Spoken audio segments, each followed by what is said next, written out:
আসসালামু আলাইকুম। আশা করি সবাই ভালো আছেন এবং সুস্থ আছেন।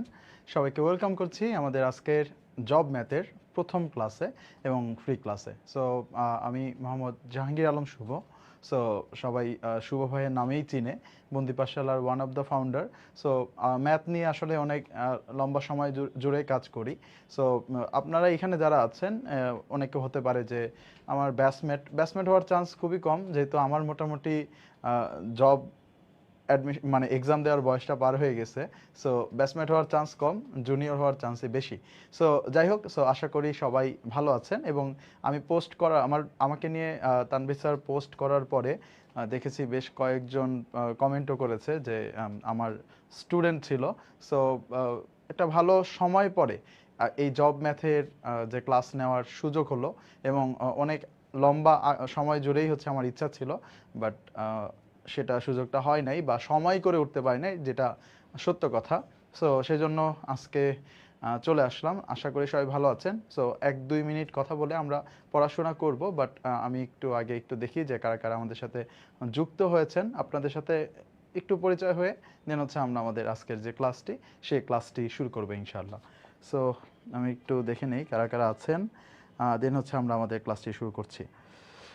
সো আপনারা একটু জানাতে পারেন যে আপনাদের যারা আছেন এদের ভিতর আপনারা হচ্ছে আহ, কোন ব্যাকগ্রাউন্ডের, কারণ ম্যাথ পড়ানোটা একটা ব্যাকগ্রাউন্ডের উপর ডিপেন্ড করে।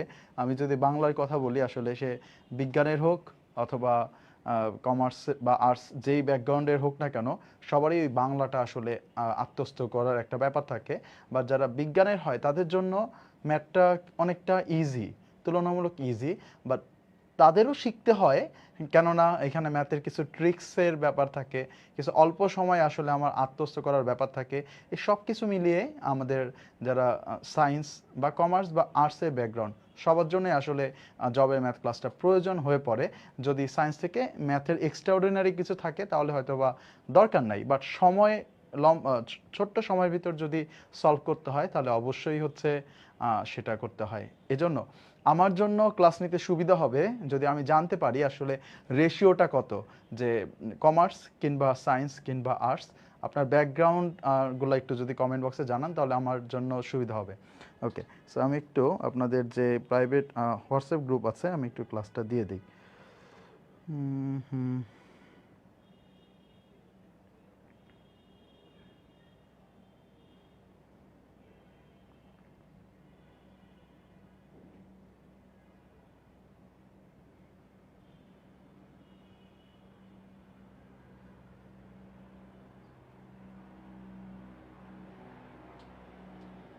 ওকে, সো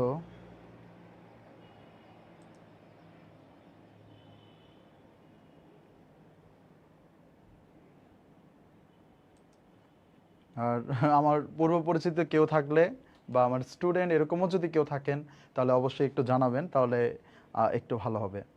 ওকে, সো ব্যাকগ্রাউন্ডগুলো দেখতেছি। আসসালামু আলাইকুম। ওয়ালাইকুম আসসালাম। যারা সালাম দিচ্ছেন ওয়ালাইকুম আসসালাম। নাজমুল সাকিব 2019 সাল থেকে চিনি। আচ্ছা, আলহামদুলিল্লাহ। আচ্ছা, গণিত, বোটানি। ওকে, কখন থেকে ওয়েট করছি। ওকে, ফিন্যান্স অ্যান্ড ব্যাংকিং অনেক আগে থেকেই চিনি আলহামদুলিল্লাহ। পরিসংখ্যান বিভাগ, সায়েন্স কমার্স, মানবিক। ওকে, মোটামুটি মিলানো টিলানোই আছে, সব ব্যাকগ্রাউন্ডের স্টুডেন্টরা এখানে আছে দেখতে পাচ্ছি। ওকে, সো আমি একটু 2 মিনিট বেসিক কথা বলে আমরা আমাদের আজকের লেকচারটা শুরু করব। সো কেন আমি মানে ম্যাথ পড়াতে চাচ্ছি বা জব ম্যাথে কেন আমি পড়াচ্ছি, এটা যদি ছোট্ট করে একটু বলি, তাহলে আমার কাছে মনে হয় যে বিগত বছরগুলো রিসার্চ বা আমি যতটা দেখেছি, স্পেশালি যারা জব ম্যাথ এই সাবজেক্টটা পড়ায় টিচাররা, তারা আসলে অনেক ভালো পড়ায় এবং তাদের পড়ানো দেখেই আসলে অনেকে ভালো ভালো জায়গায় আসলে জবে শেষ পর্যন্ত আলহামদুলিল্লাহ চান্স পায়। বাট আমি আসার উদ্দেশ্য হচ্ছে তাদের পড়ানো বা বাংলাদেশের জব ম্যাথের এই লাইনে আমার কাছে এখনও অনেকটা গ্যাপ মনে হয়। আমার কাছে মনে হয় যারা ইন্টারমিডিয়েটের যে এই জায়গাটা জুড়ে যারা পড়ায়, তাদের প্রেজেন্টেশন বা হচ্ছে যে চেষ্টাটা বা স্টুডেন্টদের কাছে এটা তুলনামূলক বেশি পৌঁছায়। এটা তুলনামূলক বেশি পৌঁছায়। সো কারণ হচ্ছে আমাদের এইখানের যে স্টাইলটা আর পরবর্তীতে যারা পড়াচ্ছে বা আমি যতটা দেখেছি তাদের স্টাইলটা অনেকটা পার্থক্য, একটু গতানুগতিক হয়ে যায়। বাট আমার কাছে মনে হয় যে ম্যাথটাকে আরও অনেক বেশি গুছিয়ে পড়া যায়। এজন্যই আমার এই লাইনে আসা। আমার মনে হয় যে আমি আমার যে পড়ানোর অভিজ্ঞতা, সেই অভিজ্ঞতা থেকে আমি আরেকটু বেশি গুছিয়ে পড়াতে পারবো, সেই জায়গা থেকে আসলে মূলত আসা। সো বাট আগে দেখি যে আসলে কেমনটা পড়াতে পারি। সো আশা করি এইখানে যেহেতু একটা মিক্সড আছে, সো যারা বিজ্ঞানের আছে তাদের কাছে একটু অনুরোধ করব, যারা কমার্স বা আর্টসের ব্যাকগ্রাউন্ডের আছে তাদের জন্য একটু বেশি সময় নিয়ে আমি বোঝানোর ট্রাই করব। সো বিজ্ঞানের যারা আছেন অবশ্যই এইটাতে একটু অখুশি হবেন না, কারণ হচ্ছে এখানে সবারই দিন শেষে 1 ঘন্টা বা 1.5 ঘন্টা যদি সময় যদি নষ্ট হয় তাহলে সেটা দায়ভার আমার উপরে পড়ে আসবে। সো এই সময়টা যেন ফ্রুটফুল হয় এবং এই ক্লাসটা থেকে একজন মানবিকের জন্য যে আসলে জবের জন্য চেষ্টা করতে, সেও যেন পুরোটা বুঝে যেতে পারে, এজন্য আমি ওইভাবেই পড়াবো বা ওইভাবেই পড়ানোর চেষ্টা করব। সো বাস্তব সংখ্যা এই অধ্যায়টা একেবারে প্রথমেই পড়তে হয় আমাদের জব ম্যাথের ভিতর। অনেকগুলো অধ্যায় আছে, অনেকগুলো জায়গা আছে। আমি এই অধ্যায় থেকে 2টা লেকচার নিব, আজকে একটা এবং বৃহস্পতিবার একটা, এবং আরও একটা ভিন্ন একটা অধ্যায়। আপনারা আজকে ক্লাস শেষে কমেন্ট করতে পারবেন যে ভাইয়া ওই অধ্যায়টা আমাকে, স্যার বা এরকম কিছু বলার দরকার নাই, আমি ভাইয়া বললে আমি আসলে বেশি খুশি হব। তো যে অধ্যায়টা মনে হবে যে ভাইয়া এই অধ্যায়টা মনে হয় মানে পড়ালে বা দেখালে ভালো হয়, তাহলে আমি ওই লেকচারটা গুছিয়ে তারপরে উপস্থাপন করার ট্রাই করব। সো আমরা বাস্তব সংখ্যার ভিতরে এই যে আজকে লেকচার 1 করাবো, এই টাইপগুলো রয়েছে, এই যে এখানে অনেকগুলো টাইপ রয়েছে, সংখ্যা শ্রেণীবিন্যাস, বৃহত্তম ক্ষুদ্রতম সংখ্যা, মৌলিক সংখ্যা, এবং প্রত্যেকটা টাইপই এখানে ইম্পর্টেন্ট। কিছু কিছু টাইপ একটু তুলনামূলক কম ইম্পর্টেন্ট আছে, একটু কম প্রশ্ন আসে, বাট ম্যাক্সিমাম টাইপ থেকেই প্রশ্ন আসে। সো আমার মনে হয় না যে কেউ এরকমভাবে একটা অধ্যায়কে এরকম ভেঙে ভেঙে সেগ্রিগেট করে আসলে ম্যাথটা ওইরকমভাবে পড়ায়। বাট আমি চেষ্টা করব প্রত্যেকটা অধ্যায়ে এরকম করে পড়াতে। আমাদের যতগুলো লেকচার আছে, যদিও এইটা আমি যেহেতু একটা ফ্রি ক্লাস নিচ্ছি, সো আমি চেষ্টা করব যে কয়টা ক্লাস দেওয়া যায় নেওয়ার। সো আমি একেবারে প্রথম যে টাইপটা, এই টাইপটা থেকেই শুরু করব না। আমার কাছে যে টাইপগুলো মনে হয় একটু তুলনামূলক বেশি ইম্পর্টেন্ট, ওই টাইপগুলো থেকে আমি শুরু করব এবং ওই কয়েকটা টাইপ পড়ানোর চেষ্টা করব। সো প্রথমেই আমরা 2 নম্বর টাইপ থেকে শুরু করব। 2 নম্বর টাইপ যেটা আছে সেটা হচ্ছে বৃহত্তম ক্ষুদ্রতম সংখ্যা।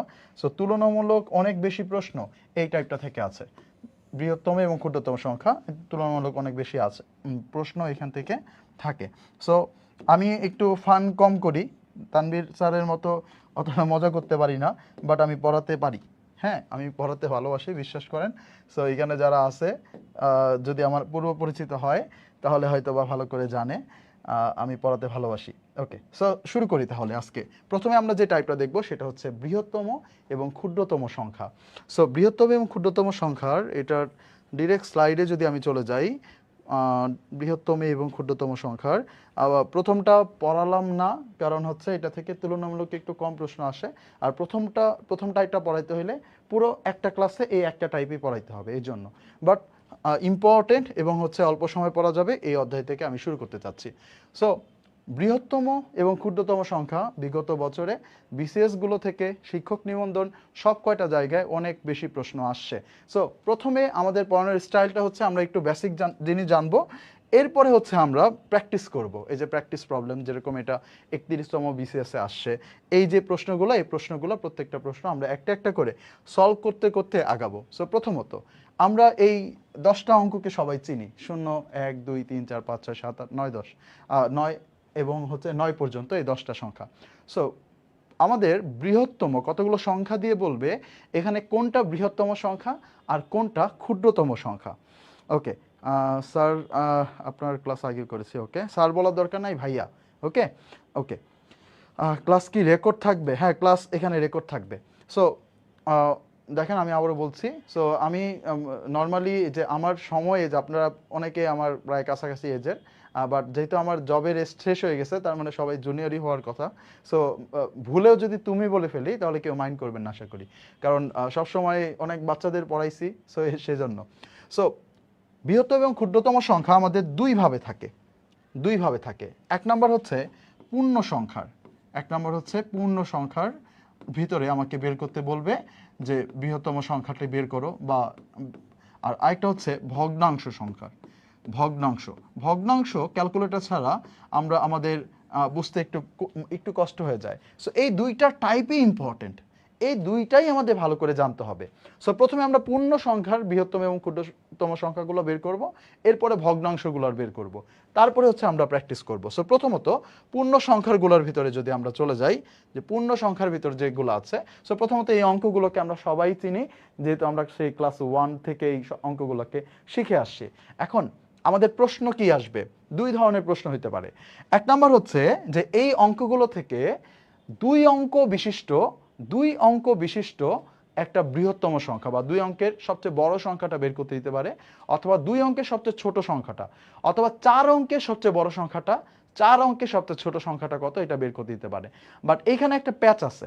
প্যাচটা হচ্ছে এই জায়গাটায় প্রশ্নে মাঝে মাঝে বলে দিবে কেবল একবার ব্যবহার করে, অঙ্কগুলোকে কেবল একবার ব্যবহার করা যাবে, অথবা বলে দিতে পারে বারবার ব্যবহার করে। সো আমাকে যদি এই দুইটার কোনোটাই যদি না বলে দেয়, তাহলে বুঝতে হবে আমাকে বলেছে বারবার ব্যবহার করে, এটা মাথায় রাখবো। যদি বলে দেয় যে কোনোটাই বলে নাই, তাহলে বুঝতে হবে আমাকে বারবার ব্যবহার করে এইটা বলেছে। সো আগে আমরা এইখান থেকে শুরু করব। এখন দেখেন প্রথম যেটা আছে 1 নাম্বার, আমাকে বলছে 2 অঙ্কের বৃহত্তম সংখ্যা কোনটি। সো আগে বারবারটা দেখি। এখন দেখেন আমরা জানি এই 0 থেকে 9 পর্যন্ত সবচেয়ে বড় সংখ্যা কে? 9। তাহলে আমাকে যদি বলে যে 2 অঙ্কের সবচেয়ে বড় সংখ্যা, এটা অনেকটা সহজ কথা, মানে আমাদের নিত্যনৈমিত্তিক উদাহরণ। আমাকে যদি বলা হয় যে 2 অঙ্কের সবচেয়ে বড় টাকাটা তোকে দিতে হবে বা তোকে দিব, কোনটা নিবি? আমরা সবাই চালাক, আমরা জীবনও 50 টাকা, 60 টাকা, 70 টাকা নিব না, আমরা 99 টাকাই নিব, কারণ 99 টাকা হচ্ছে সবচেয়ে বড়। তার মানে হচ্ছে 2 অঙ্কের সবচেয়ে বড় সংখ্যা যেটা, সেটা হচ্ছে 99। এইটা নিয়ে কোনো ধরনের কনফিউশন নাই, এটা আমরা খুব সহজেই বের করে পারবো। বাট আমাকে যদি বলে যে একই অঙ্ক, একই ডিজিট বারবার ব্যবহার করা যাবে না, তাহলে আমি ভাববো যে এইখানে 2টা 9 ব্যবহার করা যাবে না। 2টা 9 যদি ব্যবহার না করা যায়, তাহলে 9-এর থেকে ছোট কে আছে? 8 আছে। তাহলে একটা 9 ইউজ করব আর একটা 8 ইউজ করব। তাহলে 9 ইউজ করব এবং 8 ইউজ করলে 2টা সংখ্যা আসে, একটা হচ্ছে 98 আর একটা হচ্ছে 89। এখন আমরা সবাই এটাও জানি যে এই দুইটার ভিতর 98টা সবচেয়ে বড়। তাহলে আমাকে যদি একবার ব্যবহার করতে বলে, তাহলে আমরা অবশ্যই 98কে নিব। তাহলে প্রশ্ন কিন্তু একই, কিন্তু আমাকে যদি বলে একবার ব্যবহার করতে, তাহলে উত্তর এটা, আর যদি বারবার ব্যবহার করতে বলে তাহলে উত্তর এটা। Seems very easy. বাট আমরা এই যে লাস্টের দুইটা, এই দুইটা আপনাদেরকে উত্তর দিতে হবে, এই দুইটার উত্তর আপনারা দেবেন। চলেন এবার আমরা পরেরটা যাই। এবার আমাকে বললো 2 অঙ্কের সবচেয়ে ছোট সংখ্যা ইউজ করতে। এবার মনে করেন যে আপনাকে কেউ টাকা দিবে না, এবার আপনি টাকা দিবেন কাউকে, তাহলে আপনি কত টাকা দিবেন? 2টা শূন্য, 2টা শূন্য টাকা দিবেন। আচ্ছা, তাহলে আপনি চালাক, আপনি 2টা শূন্য টাকা দিবেন, কিন্তু 2টা শূন্যের কি কোনো ভ্যালু আছে? কোনো ভ্যালু নাই। তাহলে 2 অঙ্কের সবচেয়ে ছোট সংখ্যা যদি বের করতে বলে, তাহলে সেটা হবে 10, সেটা 00 না, 00 না। 2 অঙ্কের সবচেয়ে ছোট সংখ্যা হচ্ছে 10, কারণ 00 আর কেবল 0 একই কথা মিন করে। তাহলে 00 কোনো সংখ্যা না। হ্যাঁ, শুধু 0 একটা সংখ্যা, বাট 2টা শূন্য কখনো সংখ্যা না। ওকে, তাহলে কোনো একটা অঙ্কের আগে 0 যদি বসাই, তাহলে তার কোনো মান নাই, অবশ্যই পরে বসাইলে মান থাকে। তাহলে আমাকে যদি বলে যে সবচেয়ে ছোট সংখ্যাটা কত 2 অঙ্কের, তাহলে হবে 10। হ্যাঁ, এবার আমাকে যদি বলে যে কেবল একবার ব্যবহার করো, সো এবারও 10, কেননা এই যে 10 আছে, এই 10-এর 2টা ভিন্ন ভিন্ন ডিজিটই ইউজ করা হয়েছে, ব্যবহার করা হয়েছে, রাইট? আচ্ছা, আর 01 এটা কেন হবে না? কারণ হচ্ছে 01 ইজ ইকুয়াল টু 1, এটা আসলে 2 অঙ্ক বিশিষ্ট সংখ্যা না, এটা আসলে 1 অঙ্ক বিশিষ্ট সংখ্যা। সো অপশনে এইভাবে থাকতে পারে, তাহলে ফাঁদে পা দেওয়া যাবে না। সো আই হোপ আমরা বুঝতেছি নাকি না বুঝতেছি। আশা করি আরও কয়েকটা এক্সাম্পল দেওয়ার পরে লাস্টে যা আপনারা মিলাইতে পারবেন। এবার আসেন আমরা 2 থেকে এবার চলে যাই 4 অঙ্কে। এবার বললো 4 অঙ্কের বৃহত্তম সংখ্যাটা বের করতে। আপনাকে কেউ বলল যে 4 অঙ্কের হচ্ছে সবচেয়ে বড় টাকাটা আপনাকে দিবে, তাহলে আপনি অবশ্যই 4টা 9 লাগাই দিবেন, যে 4টা 9, তার মানে হচ্ছে 9999, এইটা হচ্ছে সবচেয়ে বড় সংখ্যা। ঠিক আছে, এটা বারবার ব্যবহার করা যাবে। এখন আমাকে বললো যে বারবার ব্যবহার করা যাবে না, তাহলে আমরা কোন জায়গা থেকে কমানো শুরু করব? প্রথমে আমরা লিখব হচ্ছে 9, তারপরে যে সংখ্যাটা আছে এটা এক ডিজিট কমাবো, তারপরে যে সংখ্যাটা আছে এটা আরেক ডিজিট কমাবো, তারপরে যে সংখ্যাটা আছে এটা আরেক ডিজিট কমাবো। ঠিক আছে, তাহলে এই যে 9 8 7 6 এটা হবে কেবলমাত্র একবার ব্যবহার করে যদি আমাকে বের করতে বলে তাহলে সবচেয়ে বড় সংখ্যা। তাহলে আমাদের 4 অঙ্কের সবচেয়ে বড় সংখ্যা কোনটা? 9 8 7 6। আমি এখনো কমেন্ট বক্সে তাকাচ্ছি না যে আপনাদের বুঝতে সমস্যা নাকি মানে বুঝতে পারতেছেন কি না, বাট আমি আরেকটা বলে তারপরে আমি তাকাবো, তারপরে আপনাদেরকে এগুলো করতে দিব। যেমন পরেরটায় 4 অঙ্কের ক্ষুদ্রতম সংখ্যা। এখন আপনাকে বললো যে 4 অঙ্কের ক্ষুদ্রতম সংখ্যা বের করতে, আপনাকে বললো যে এবার আপনি কাউকে টাকা দিবেন, সবচেয়ে কম টাকাটা দিতে হবে 4 অঙ্কের, তাহলে কোনটা দিবেন? 4টা শূন্য দিবেন?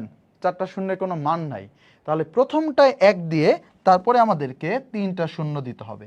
তাহলে এবার দেখেন 4টা ডিজিট হয়েছে। ঠিক আছে, 4টা ডিজিট হয়েছে, তাহলে এটা হচ্ছে আমাদের 4 অঙ্কের সবচেয়ে ছোট সংখ্যা। এবার বললো যে একবার ব্যবহার করে, একবার যদি ব্যবহার করতে বলা হয় তাহলে কিন্তু এই যে 3টা শূন্য ইউজ করছি, 3টা শূন্য আর ইউজ করা যাবে না। তাহলে আমাদের কি করতে হবে? আমরা এবার একটু একটু করে বাড়াবো। আগের বার কি করছিলাম? এই যে যখন বৃহত্তম সংখ্যা ছিল আমরা এই যে 9 8 7 6 এরকম এই পাশে থেকে কমাইছিলাম, তখন আমাদের এইখান থেকে আমরা এদিকে গেছিলাম, ঠিক তখন আমরা কি করছিলাম? কমাইছিলাম। আর এবার এইখানে যাব আর হচ্ছে আমরা বাড়াবো। তাহলে 1000 আছে, তাহলে আমরা কত নিতে পারবো? 1 নিলাম, পরেরটা শূন্য নিলাম, এখানেও কোনো সমস্যা নাই কারণ দুইটা ভিন্ন ভিন্ন ডিজিট হয়েছে। বাট সমস্যা হচ্ছে এই লাস্টের দুইটায়, কারণ এই লাস্টের দুইটা ভিন্ন করতে হবে আমাকে। সো ভিন্ন যদি করতে চাই সবচেয়ে ছোট ভিন্নটা আমার ইউজ করা যাবে। তাহলে এইখানে আমি ভাববো যে আমি তো 1 ইউজ করে ফেলছি, শূন্য ইউজ করে ফেলছি, তাহলে সবচেয়ে ছোট আছে 2 ইউজ করি। তারপরেরটায় শূন্য ইউজ আছে, 1ও ইউজ হয়ে গেছে, 2ও ইউজ হয়ে গেছে, তাহলে 3 বাকি আছে। তার মানে এখানে আমাদের বসাইতে হবে 3। তাহলে এটা হচ্ছে 1023, এটা হচ্ছে 4 অঙ্কের ক্ষুদ্রতম সংখ্যা যখন আমরা কেবল একবার ব্যবহার করব। এবার আপনারা একটু কমেন্ট বক্সে জানান যে কোন এক্সাম্পলটা বুঝতে অসুবিধা হয়েছে। আমি এটা রিপিট করব, দেন হচ্ছে এই দুইটা আপনারা কমেন্ট বক্সে জানাবেন, ভি লেখে অর্থাৎ 5 লেখে বা 5 লেখে উত্তরটা জানাবেন, এইটা এবং এইটা। ওকে, ক্লাসটা কি রেকর্ড থাকবে? হ্যাঁ, ক্লাসটা রেকর্ড থাকবে। ওকে ওকে, বলেন এবার কমেন্ট করেন, এবার সবাই একটু কমেন্ট করতে পারেন, এবার একটু কমেন্ট করতে পারেন। একজন বলছে স্লাইডটা একটু বড় করেন, এটা একেবারেই হচ্ছে পাওয়ার পয়েন্টের ভিতরে না, তো এই জন্য বড় করতে পারতেছি না, বাট নেক্সট ক্লাসে অবশ্যই আমি স্লাইডটা আরেকটু বড় রাখবো। আর নর্মালি হচ্ছে আমরা আমাদের যে ক্লাসে মানে আমাদের ক্লাসগুলোতে ফিট হয়ে যায়, বাট এটা আমি কিছু একটু কারেকশন করছিলাম, ওই কারেকশনের জন্য পিডিএফটা একটু এরকম হয়ে গেছে, একটু ভিন্ন দেখাচ্ছে, বাট নেক্সট ক্লাসে পিডিএফটা আরও বড় থাকবে সংখ্যা ইনশাল্লাহ। ওকে, সো 5 এবং 6 অনেকেই উত্তর করে দিচ্ছেন, বাট আমি চাচ্ছি যারা স্পেশালি কমার্স এবং আর্টস, তা আপনাদের থেকে উত্তরগুলো একটু আসার, আপনারা একটু ট্রাই করেন দেখেন পারা যায় কিনা, আপনারা একটু ট্রাই করেন দেখেন পারা যায় কিনা। ওকে, প্রথমত আমি হচ্ছে 5 নাম্বারটা বলছি, 5 অঙ্কের বৃহত্তম সংখ্যা, আগে বারবার ব্যবহার করব। 5 অঙ্কের বৃহত্তম সংখ্যা যদি আমি নিতে চাই তাহলে আমি অবশ্যই নিব হচ্ছে কাকে? অবশ্যই নিব 5টা 9, 5টা 9, এটা হচ্ছে সবচেয়ে বড় সংখ্যা। আর যখন 5 অঙ্কের বৃহত্তম সংখ্যা কেবল একবার ব্যবহার করা যাবে তখন আমি এইখান থেকে কমাতে শুরু করব। সো প্রথমে 9, তারপর হবে 8, তারপর হবে 7, তারপর হবে 6, তারপর হবে 5। সো আপনাদের উত্তর কি মিলেছে? 9 8 7 5 এবং 9 9 9, ভেরি গুড, উত্তর মিলেছে। আচ্ছা, এবার যাব 5 অঙ্কের ক্ষুদ্রতম সংখ্যায়। 5 অঙ্কের ক্ষুদ্রতম সংখ্যা যখন বারবার ব্যবহার করা যাবে তখন আমরা 1 নিব একটা প্রথমে, কারণ এটা মাস্ট নিতেই হবে, তারপরে সব কয়টা দিব সবচেয়ে ছোট ডিজিট যে ডিজিটটা সেই ডিজিটটা। তাহলে 10,000 হচ্ছে 5 অঙ্কের সবচেয়ে ছোট সংখ্যা। আর যখন 5 অঙ্কের ক্ষুদ্রতম সংখ্যা আমাকে বের করতে দিবে তখন হচ্ছে এই যে 1 নিলাম, তাহলে কি রিপিট হয়েছে? হয় নাই। এবার আমরা শূন্য নিব, রিপিট হয়েছে? হয় নাই। এবার তৃতীয় শূন্যটা নিতে গেলে একটা বাধা, কারণ শূন্য আগে ইউজ করে ফেলছি, 1ও ইউজ করে ফেলছি, তাহলে আমরা এবার ইউজ করতে পারি সবচেয়ে ছোট সংখ্যার ভিতর 2, তাহলে নিয়ে নিলাম হচ্ছে 2। এরপরে আমরা ইউজ করতে পারবো হচ্ছে 3, কারণ বাকি ছোট সংখ্যাগুলো ইউজ হয়ে গেছে, তাহলে এই হচ্ছে আমাদের 3। তারপর হচ্ছে আমাদের নিতে হবে 4, কারণ বাকি ছোট সংখ্যাগুলো ইউজ হয়ে গেছে, তাহলে এই হচ্ছে আমাদের 4। তাহলে এই হচ্ছে আমাদের 5 এবং 6-এর উত্তর। সো আমার মনে হয় 5 এবং 6 আমরা উত্তর করতে পারতেছি। Okay, very good, very good, very good, অনেকেই উত্তর করতে পারছে, আলহামদুলিল্লাহ। সো তাহলে আমার মনে হয় যে এইটা আমরা বুঝতে পেরেছি। সো আমরা পূর্ণ সংখ্যার বৃহত্তম বা ক্ষুদ্রতম এই টপিকটা আপনাদের পরীক্ষার জন্য 3 স্টার। আর যেটা হচ্ছে ভগ্নাংশের এটা হচ্ছে আপনাদের জন্য 5 স্টার। এটা তুলনামূলক বেশি প্রশ্ন থাকে। তাহলে আমরা কি এইটাই মুখ করতে পারি? ওকে, ভেরি গুড, ম্যাক্সিমাম যেহেতু উত্তর দিয়েছেন, সো আমি ধরে নিচ্ছি আপনারা বুঝতে পেরেছেন। এবার আসেন ভগ্নাংশের ক্ষেত্রে আমরা কি কাজটা করব। ভগ্নাংশের ক্ষেত্রে আমরা যে কাজটা করব, আমাকে যদি একটা ভগ্নাংশ দেয়, সাপোজ এই যে একটা ভগ্নাংশ, আমরা জানি ভগ্নাংশের উপরে থাকে লব আর নিচে থাকে হর। আচ্ছা, সো প্রথম ভগ্নাংশটার উপরে লব 1, নিচে হর 1, দ্বিতীয় ভগ্নাংশটা লব 2, হর 2। এখন ভগ্নাংশ 1 বড় নাকি ভগ্নাংশ 2 বড়? তখন আমরা এখানে যে কাজটা করব সেটা হচ্ছে এই যে লব 1 আছে, এই যে হর 2 আছে, এদের ভিতর একটা ক্রস গুণ করব। এদের সাথে একটা ক্রস গুণ হবে, এই দুইটার সাথে একটা ক্রস গুণ হবে। এবং একই রকমভাবে এই যে হর 1 আছে এবং লব 2 আছে, এদের সাথে একটা ক্রস গুণ করব। এটা খুবই কার্যকরী একটা শর্টকাট। এবং গুণ করার পর দেখব যে কোন মানটা বড়। মনে রাখবা, যে কোনো ভগ্নাংশের পরিচায়ক হচ্ছে তার লব। মনে রাখবেন, যে কোনো ভগ্নাংশের পরিচায়ক হচ্ছে তার লব। তাহলে এই যে লব 1 আর হর 2 এই দুইটার গুণফলটা যদি লব 2 আর হর 1 এর গুণফলের থেকে বড় হয়ে যায়, তাহলে প্রথম ভগ্নাংশটা হবে বড়। অ্যাজ এ এক্সাম্পল আমি উদাহরণ দিচ্ছি। সাপোজ মনে করেন আমাদের একটা সংখ্যা আছে 3 ভাগ হচ্ছে 5, এবং আরও একটা সংখ্যা আছে 1 ভাগ হচ্ছে 2। এখন আপনি হিসাব করতে পারতেছেন না যে এখানে কোনটা বড়। তাহলে আমরা এখানে যে কাজটা করব, আড়াআড়ি গুণ করব, এই 3 এবং 2 এর সাথে গুণ করব, 3 দুগুণা 6। তাহলে এইখান থেকে আমরা পাচ্ছি হচ্ছে 6। আর এই আড়াআড়ি গুণ করলে পাবো হচ্ছে 5 একে 5। তাহলে কোনটা বড়? প্রথমটা যদি বড় হয় তাহলে অবশ্যই এই সংখ্যাটা বড় সংখ্যা, আর এই সংখ্যাটা হবে ছোট সংখ্যা। একেবারে সহজ শর্টকাট। আবার দেখেন অন্য একটা এক্সাম্পলে যাই। সাপোজ আমাদের এরকম একটা এক্সাম্পল আছে যে এখানে আছে মনে করেন 4, আর এখানে আছে মনে করেন 3। আর আরও একটা সংখ্যা আছে, যে সংখ্যাটায় এখানে আছে মনে করেন 5, আর এখানে আছে মনে করেন 2। এখন আপনাকে বলছে যে কোনটা বড়। তাহলে আমরা যে কাজটা করব আগের মতো করে, 4 এবং 2 এই দুইটা যদি আমরা গুণ করি, তাহলে 4 দুগুণা পাবো 8। আর 5 এবং 3 এই দুইটা যদি গুণ করি, তাহলে আমরা পাবো 3 5 15। তাহলে কোন সাইডটা ভারী? ওই সাইডটা যদি ভারী হয়, তাহলে এই যে ভগ্নাংশটা আছে এই ভগ্নাংশটা হবে বড়, আর এই যে ভগ্নাংশটা আছে এই ভগ্নাংশটা হবে ছোট। সো এই জিনিসগুলাই এইখানে লেখা আছে। এখন এখানে আরো একটা কথা আমি এখানে লিখছি, সাবধানতা। সো যদিও মানে কোনোটাই এরকম আসে নাই, বাট তারপরও সাবধানতা। কোনো অপশনে যদি দেখি বর্গমূল আছে, তখন তো আপনারা গুণ করতে আপনাদের প্যারা হয়ে যাবে। তাহলে সেই ক্ষেত্রে আমরা যে কাজটা করব সেটা হচ্ছে সব কয়টাকে বর্গ করে ফেলবো। সাপোজ মনে করেন এরকম আছে যে এখানে আছে √3 ভাগ হচ্ছে 2, আর এখানে আছে মনে করেন যে 2 ভাগ হচ্ছে 3। এখন আপনি √ যেহেতু আছে, হিসাব করতে অনেক কষ্ট হইতেছে, তখন আমরা এখানে যে কাজটা করব, এই ভগ্নাংশটাকে আমরা রিরাইট করব। এই ভগ্নাংশটাকে আমরা এইভাবে লিখতে পারবো, বর্গ করে দিলে এইখানে হবে 3 এবং এইখানে হবে হচ্ছে 4। আর এইটাকে বর্গ করে দিলে হবে 4, আর 3কে বর্গ করে দিলে হবে 9। এবার এই দুইটাকে নিয়ে কাজ করেন, আগের বার যে কাজ করা হয়েছিল সেই কাজ করলে হবে। এখানে হচ্ছে 4 4 16, আর এখানে 3 নং 27। তাহলে 3 নং 27টা হচ্ছে বড়, তার মানে প্রথম ভগ্নাংশটা বড়, তার মানে এই ভগ্নাংশটা বড়। তাহলে এইটা হবে বড় এবং এইটা হবে ছোট। সো এবার আমরা প্র্যাকটিস করার পালা। আমরা দুইটাই জিনিস শিখে ফেলছি। কমেন্ট বক্সে জানান এই যে এই টোটাল মানে যে বর্ণনা করলাম এইটা বুঝতে পারছেন? ওকে স্যার যদি বলে 3টি সংখ্যার ভিতরে কোনটা বড় কোনটা ছোট, কোনো সমস্যা নাই, একটু পরে আমরা এক্সাম্পল দেখব যেখানে 4টা সংখ্যার ভিতরে কোনটা বড় কোনটা ছোট। এইটা আমাদেরকে বের করতে দিছে, বিশেষ পরীক্ষায় আসছে, আমরা সেটাও সলভ করব, ঠিক আছে, কোনো সমস্যা নাই। আপাতত শুধু শুধু একটু মানে হচ্ছে আমাকে জানান যে দুইটা সংখ্যার ভিতরে দুইটা ভগ্নাংশের ভিতর কোনটা বড় আর কোনটা ছোট, এইটা আপনারা বুঝতে পারছেন কিনা। জাস্ট এতটুক যদি বুঝতে পারেন সেটাই শুধু জানান, তারপরে আমরা এক্সাম্পল প্র্যাকটিস করব, সব প্র্যাকটিস করে ফেলবো এক্সাম্পল থেকে। ওকে ওকে, থ্যাংক ইউ, খুব সুন্দর বোঝান, থ্যাংক ইউ।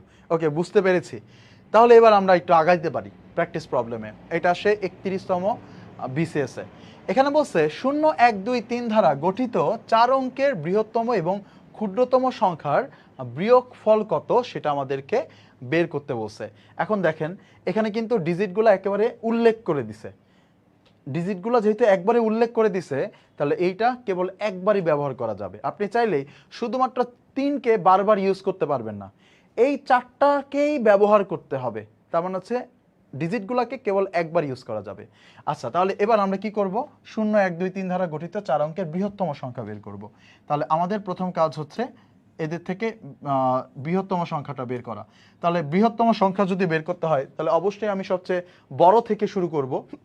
বড় থেকে শুরু করলে সবচেয়ে বড় হচ্ছে 3, তারপর হচ্ছে 2, তারপর হচ্ছে 1, তারপর হচ্ছে 0। এবার আমরা ক্ষুদ্রতম সংখ্যা থেকে বের করব। সো ক্ষুদ্রতম যদি বলে তাহলে বিশেষতই প্রথমেই মনে পড়ে শূন্যর কথা।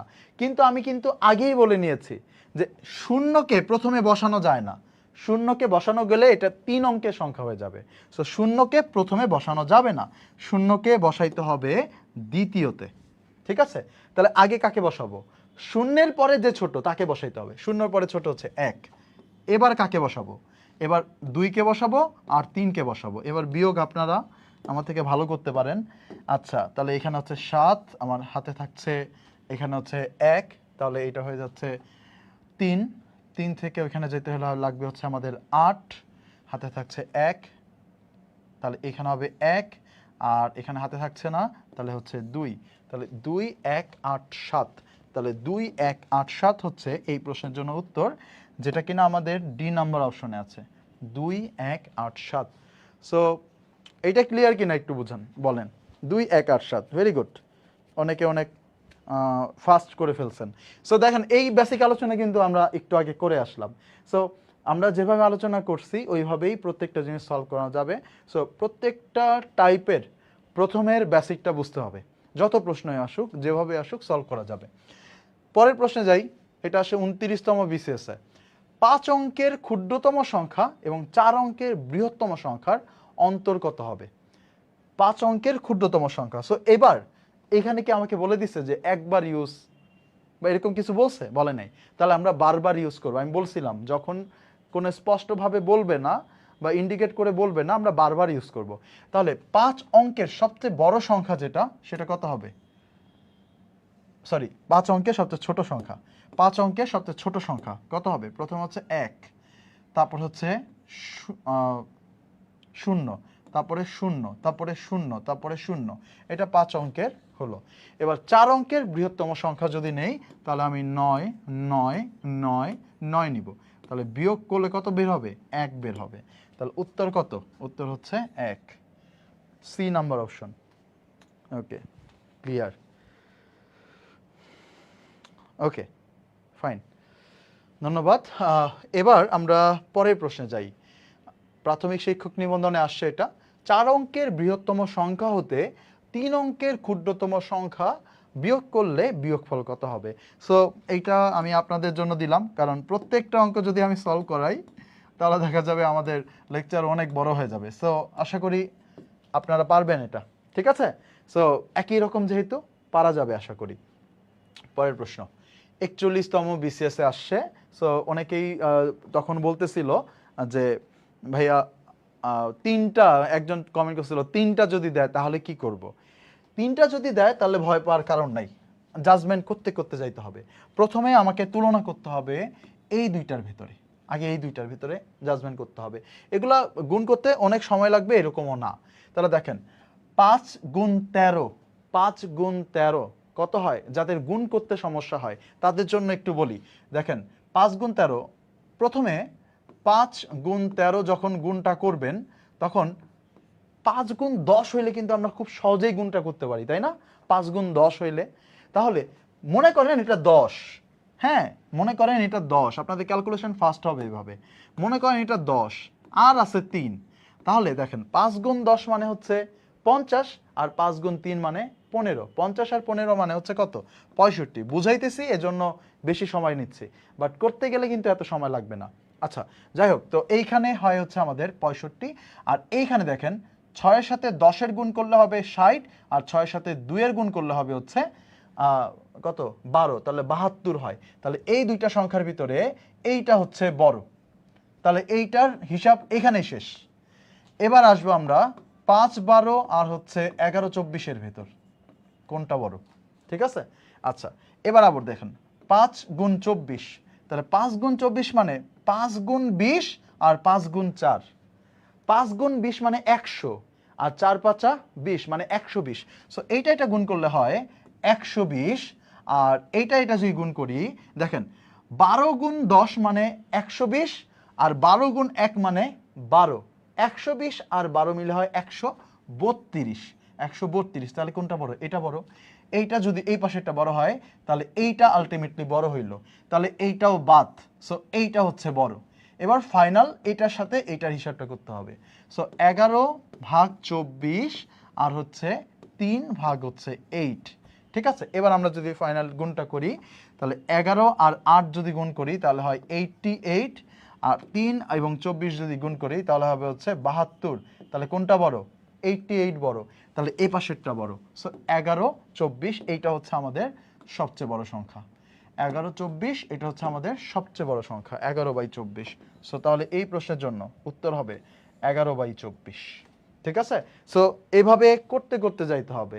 বাট যাদের গেসিং সেন্স ভালো, স্পেশালি যারা বিজ্ঞানের, তাদের আসলে এইরকম ক্যালকুলেশন করতে করতে গেসিং সেন্সটা ভালো হয়ে যায়। তো যাদের গেসিং সেন্সটা ভালো তারা একটু গেস করতে পারবে যে না এটা থেকে এটা বড় হইতে পারে।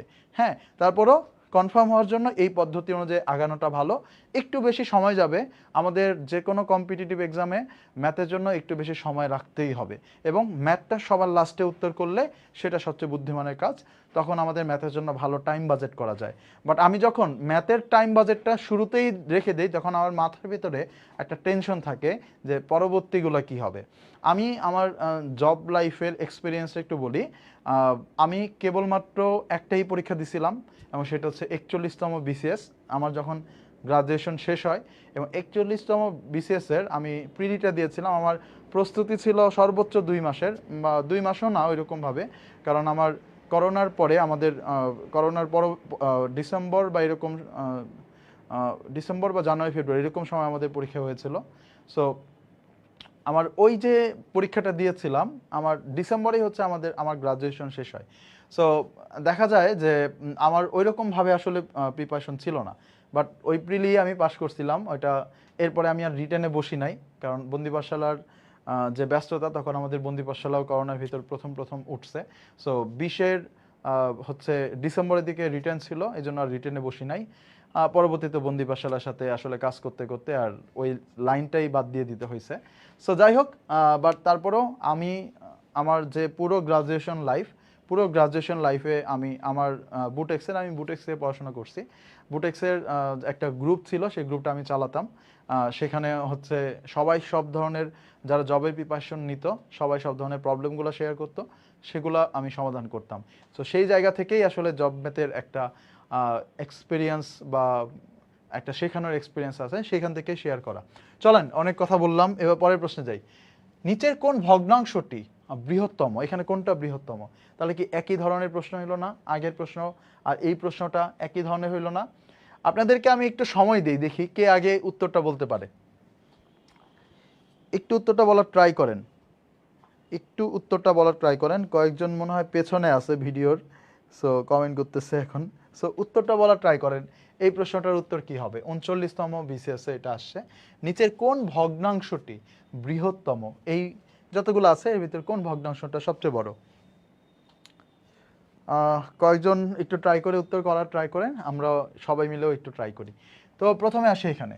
সো প্রথমে 5/8, 5/8 এটার সাথে তুলনা হবে আমাদের 6/11। সো গুণ যদি করি এখানে আসে 55, আর এখানে আসে 55, আর এখানে 6টা 48। কে বড়? 55 বড়। তার মানে হচ্ছে 5/8 হচ্ছে বড়। এবার আবারও 5/8-এর সাথে আমরা তুলনা করব হচ্ছে 8/14, 8/14। এবার দেখেন 5-এর সাথে 14 যদি গুণ করি, 5-এর সাথে 10-এর গুণ করলে 50, আর 5-এর সাথে 4-এর গুণ করলে 20, 50 আর 20 মিলে 70, 70, আর 8-8 64। তাহলে কে বড়? 70 বড়। তার মানে এখানেও 5/8 বড়। লাস্ট আরেকটা অপশন আছে। সো 5/8 প্র্যাকটিস করলে কম সময় লাগবে, প্র্যাকটিস করলে আস্তে আস্তে কম সময় লাগবে। এখানে 5×5 = 25, আর এখানে 3×8 = 24। সো কে বড়? তাহলে 5/8ই হচ্ছে বড়। তাহলে আলটিমেটলি 5/8ই হচ্ছে এই প্রশ্নের জন্য উত্তর। এই নাম্বার অপশন আমাদের, ওকে এটাও একটু বুঝায় দেন। ওকে, সো এটাও করাই দিলাম, এটাও করাই দিলাম। 5/8 হচ্ছে এইটার জন্য উত্তর। ঠিক আছে, 5/8 হচ্ছে এইটার জন্য উত্তর। কি রে ভাই, কয়েকজন 8/14 লিখছে, আমি ভাবতেছি আমি ভুল ভুল করলাম কিনা। সো ক্যালকুলেশন আমি ভুল করি, ক্যালকুলেশন ভুল আমি করতেই পারি যেহেতু হিউম্যান বিং, বাট বুঝানোতে ইনশাল্লাহ কোনো ভুল করব না। সো ক্যালকুলেশন ভুল করলে আপনারা আমাকে ধরা দিতে পারবেন, কোনো সমস্যা নাই। ওকে, এই নাম্বার হচ্ছে এটার উত্তর। Very good. সো প্রতিটা বিসিএসে এইখান থেকে কিন্তু প্রশ্ন আসছে। আমরা কিন্তু একটা টাইপেই আছি। বাস্তব সংখ্যা কতগুলো টাইপ, তার ভিতর একটা টাইপেই আছে। তার মানে ধরেন তাহলে বাস্তব সংখ্যা থেকে আসলে কত পরিমাণ প্রশ্ন থাকে। পরের প্রশ্ন, কোন ভগ্নাংশটি এখান থেকে ক্ষুদ্রতম? আচ্ছা, এবার আসেন 32তম বিসিএস এর কথা। এবার এইখানের অপশনগুলো একটু তুলনামূলক কঠিন পাবেন। কেন কঠিন পাবেন? কারণ হচ্ছে 35তম বিসিএস এর আগে, 35তম বিসিএস এর আগে, 35তম বিসিএস এর আগে প্রিলিতে ক্যালকুলেটর ইউজ করতে দিত। আগে আমাদের প্রিলিমিনারি এক্সামগুলোতে, প্রিলিমিনারিতে ক্যালকুলেটর ইউজ করা যেত, ক্যালকুলেটর। সো ক্যালকুলেটর যদি ইউজ করা যায় তাহলে এগুলোর জন্য কোনো ট্রিক্স লাগে? লাগে না। সো তাহলে শিওর থাকেন আমাদের যদি এই টাইপটা থেকে প্রশ্ন আসে তাহলে আমাদের যে অপশনগুলো আছে, অপশনগুলো মোটামুটি এই যে এই টাইপের হবে। এই যে 39তমতে আসছে, অপশনগুলো তুলনামূলক সিম্পল না, অপশনগুলো তুলনামূলক সিম্পল আসবে যেন আপনি আড়াআড়ি গুণ করতে পারেন। ঠিক আছে, সো এইটা দেখে ভয় পাওয়ার কারণ নাই। যদি এটার গুণ করতে আপনার সময় লাগে এরকম অপশন আসবে না ইনশাল্লাহ। ওকে, আমরা যাই পরের প্রশ্নে। 31তম বিসিএস এর কোনটি সবচেয়ে ছোট? এবার কিন্তু বড় চায় নাই, ছোট চাইছে। কোনটা হবে? একটু আপনাদের থেকে উত্তর নেই এটার, তারপরে আমরা পরের টপিকে যাওয়ার চেষ্টা করব। আপনারা একটু উত্তর দেওয়ার ট্রাই করেন। আমার প্লাস মাইনাসে ভুল হয় বেশি। আচ্ছা, ওকে।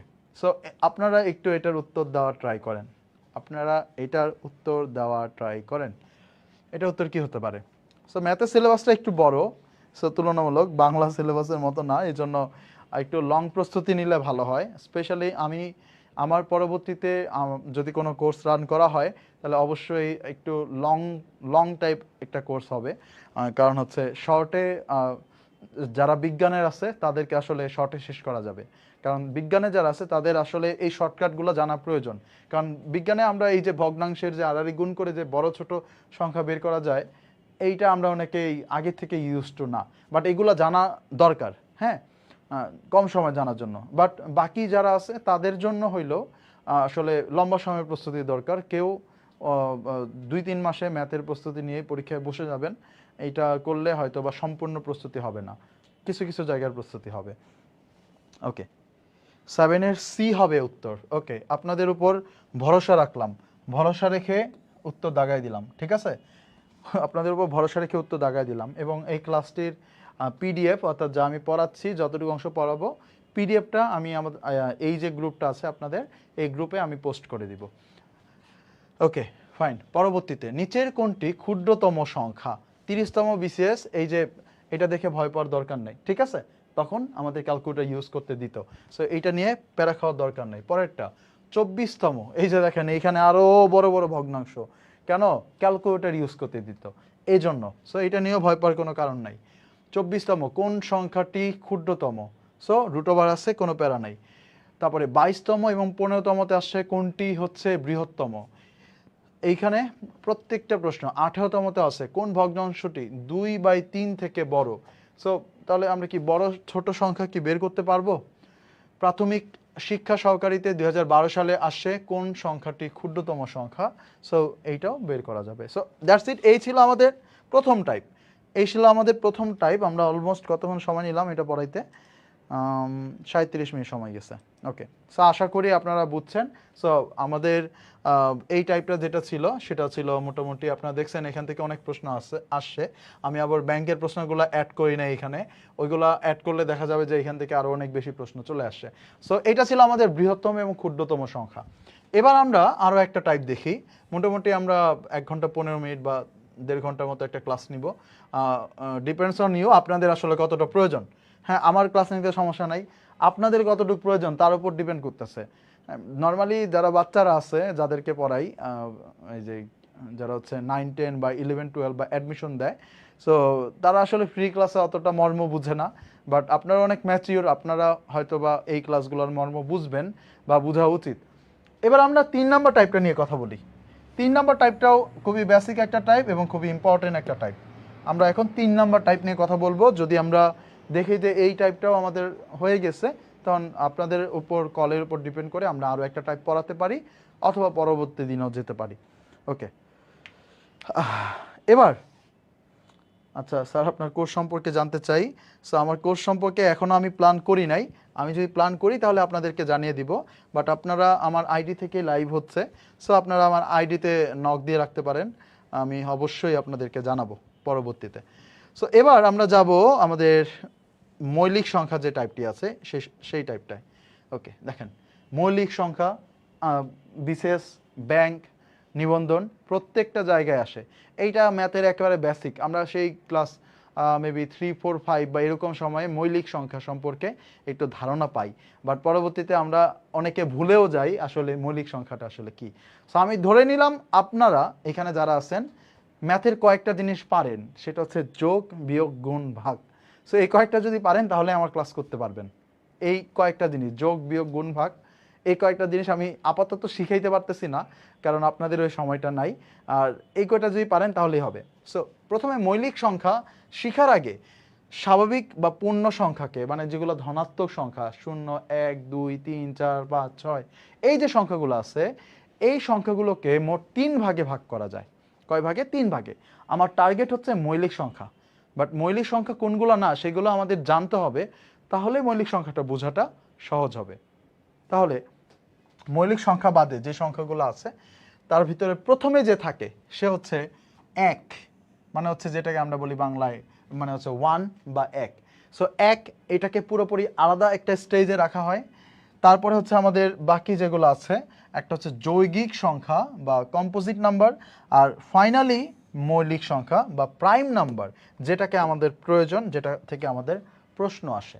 তাহলে আগে জেনে নেই 1 আর যৌগিক সংখ্যা সম্পর্কে। সো 1 নিয়ে কোনো কথা নাই, 1 হচ্ছে একই, এটা নিয়ে আর কোনো কথা নাই। সো 1 বলতে 1কেই বোঝায়, এই ওর সংজ্ঞাও নিজে। এবার আসেন যৌগিক সংখ্যা কি, এটা ধারা বুঝি। যৌগিক সংখ্যা হচ্ছে যে সকল সংখ্যাকে 1 এবং ওই সংখ্যা ব্যতীত অন্য কোনো সংখ্যা দিয়ে ভাগ করলে পূর্ণ সংখ্যা পাওয়া যায়, পাওয়া সম্ভব, সেগুলো হচ্ছে যৌগিক সংখ্যা। যেরকম দেখেন, উদাহরণ দেখি। মনে করেন যে 6, এখানে দুইটা কথা বলছে কিন্তু, যে সকল সংখ্যাকে 1 এবং ওই সংখ্যা দ্বারাই অন্য কোনো সংখ্যা দিয়ে ভাগ করা যায়। যেরকম দেখেন 6কে আমি 1 দিয়েও ভাগ করতে পারবো এবং 6 দিয়েও ভাগ করতে পারবো, বাট অন্য কোনো কিছু দিয়ে কি ভাগ করা যায়? একটু ট্রাই করে দেখি। যেরকম দেখেন 2 দিয়ে ভাগ করা যায়, ইয়েস, 2 দিয়ে যেহেতু ভাগ করা যাচ্ছে, তার মানে এই যে 6, ও একটা যৌগিক সংখ্যা। যেরকম ধরলাম হচ্ছে মনে করেন যে 9। এবার দেখেন 9কে 1 দিয়ে তো ভাগ করা যাবে, 9 দিয়েও ভাগ করা যাবে। পৃথিবীর সকল পূর্ণ সংখ্যাকে 1 এবং ওই সংখ্যাটা দিয়ে ভাগ করা যায়। এখন তাহলে 9কে আমি কত দিয়ে ভাগ করতে পারবো? 1 দিয়েও ভাগ করতে পারবো, 9 দিয়েও ভাগ করতে পারবো। আর অন্য কোনো কিছু দিয়ে ভাগ করা যায়? এই যে 3 দিয়ে ভাগ করা যায়। তেমন হচ্ছে যেহেতু অন্য কিছু দিয়ে ভাগ করা যায়, অন্য কোনো কিছু দিয়ে ভাগ করা সম্ভব, এই যে পূর্ণ সংখ্যা দ্বারা ভাগ করা যায়, অন্য কোনো সংখ্যা দিয়ে ভাগ করা যায়, এই যে এইটা অন্য কোনো সংখ্যা দিয়ে ভাগ করা যায়, তাহলে সেটাকে বলা হয় যৌগিক সংখ্যা। আর যদি ভাগ করা না যায়, সেটাই হচ্ছে মৌলিক সংখ্যা। তাহলে মৌলিক সংখ্যার সংজ্ঞাটা কি? মৌলিক সংখ্যার সংজ্ঞাটা হচ্ছে এরকম যে যে সকল সংখ্যাকে 1 এবং ওই সংখ্যা ব্যতীত পৃথিবীর অন্য কোনো সংখ্যা দিয়ে ভাগ করা যায় না। অন্য কোনো সংখ্যা দিয়ে ভাগ করা যায় না, কারণ যদি ভাগ করি তাহলে আমরা সেটার পূর্ণ সংখ্যা পাবো না, আমরা সেখান থেকে একটা ভগ্নাংশ পেয়ে যাব। সো ভগ্নাংশ পাইলে হবে না, আমাকে পূর্ণ সংখ্যাই পাইতে হবে। যেরকম মনে করেন 5কে দেখেন, 5কে আপনি 1 দিয়ে ভাগ করতে পারবেন আর 5 দিয়ে ভাগ করতে পারবেন, আর অন্য কোনো কিছু দিয়ে ভাগ করা যাবে না, তাহলেই ভগ্নাংশ চলে আসবে। হ্যাঁ, অন্য কিছু দিয়ে ভাগ করা যাবে না, তাহলেই ভগ্নাংশ চলে আসবে। তাহলে 5 একটা মৌলিক সংখ্যা। আবার মনে করেন যে 7-এর কথায় যদি আসি, 7কে 7 দিয়ে ভাগ করা যাবে এবং 1 দিয়ে ভাগ করা যাবে, আর অন্য কোনো কিছু দিয়ে ভাগ করা যাবে না, তাহলে 7ও একটা মৌলিক সংখ্যা। তারপর মনে করেন 11-র কাছে আসি, 11কে আপনি 11 দিয়ে ভাগ করা যাবে এবং 1 দিয়ে ভাগ করা যাবে, অন্য কোনো কিছু দিয়ে ভাগ করা যাবে না, তাহলে এটাও একটা মৌলিক সংখ্যা। তাহলে আমার মনে হয় আমরা বুঝতে পারছি যে মৌলিক সংখ্যা কোনটা, যৌগিক সংখ্যা কোনটা, আর 1 কোনটা। এবার দেখেন, ওই যে সংখ্যাটাকে দিয়ে আমরা ভাগ করতেছি বারবার, এই সংখ্যাটাকে বলা হয় গুণনীয়ক। যেরকম আমরা এখানে যে 2 দিয়ে ভাগ করছি, এইটা একটা গুণনীয়ক। আবার 1 দিয়ে যদি ভাগ করি, 6 দিয়ে ভাগ করি, এগুলোকে বলা হয় গুণনীয়ক। এখন দেখেন, এই যে আমার যে সংখ্যাটা আছে, এই যে 1কে কয়টা জিনিস দিয়ে ভাগ করা যায়? একটা জিনিস দিয়ে ভাগ করা যায়, সেটা হচ্ছে 1 দিয়েই। তাহলে 1-এর গুণনীয়ক হচ্ছে 1টি। 1-এর গুণনীয়ক হচ্ছে কয়টি? 1টি। এটা পরীক্ষায় আসে যে 10-এর গুণনীয়ক কয়টি, 15-এর গুণনীয়ক কয়টি, ঠিক আছে? বা যৌগিক সংখ্যার গুণনীয়ক কয়টি, এটা পরীক্ষায় আসে। সো তাহলে যৌগিক সংখ্যার গুণনীয়ক কয়টা হবে? যৌগিক সংখ্যারে 1 দিয়ে ভাগ করা যাবে, ওই সংখ্যাটি দিয়ে ভাগ করা যাবে, আবার অন্য কোনো সংখ্যা দিয়েও ভাগ করা যাবে, তার মানে 2-এর অধিক হবে। গুণনীয়ক 2-এর অধিক হবে, ঠিক আছে? তার মানে হচ্ছে যৌগিক সংখ্যার গুণনীয়ক হবে 2-এর অধিক। আর মৌলিক সংখ্যার গুণনীয়ক কেবল 2টি। গুণনীয়ক কেবল 2টি, কারণ মৌলিক সংখ্যা এরকম একটা সংখ্যা যাকে কিনা 1 এবং ওই সংখ্যাটা দিয়েই ভাগ করা যায়, আর অন্য কোনো কিছু দিয়ে ভাগ করা যায় না। কমেন্ট বক্সে জানান এই 3টা জিনিসের পার্থক্য বোঝা গেছে কিনা। 1 যৌগিক সংখ্যা, মৌলিক সংখ্যার সংজ্ঞা বুঝতে পারছেন কিনা? ওকে ওকে 1কে আলাদাভাবে রাখা হয়, 1কে যৌগিক সংখ্যা বা মৌলিক সংখ্যা কোনোটার ভিতরেই রাখা হয় না, 1কে পুরোপুরি সেপারেটভাবে আলাদা হয়। এটা নিয়ে অনেক প্রবাদ বিবাদ আছে, 1কে মৌলিক সংখ্যা নাকি, বাট 1কে এই জন্য পুরোপুরি আলাদা করা হয়। 1 হচ্ছে এরকম একটা সংখ্যা, তার পৃথিবীতে কেবল একটাই গুণনীয়ক আছে। আর মৌলিক সংখ্যা হচ্ছে ওই সকল সংখ্যা যাদের কেবল 2টা গুণনীয়ক আছে।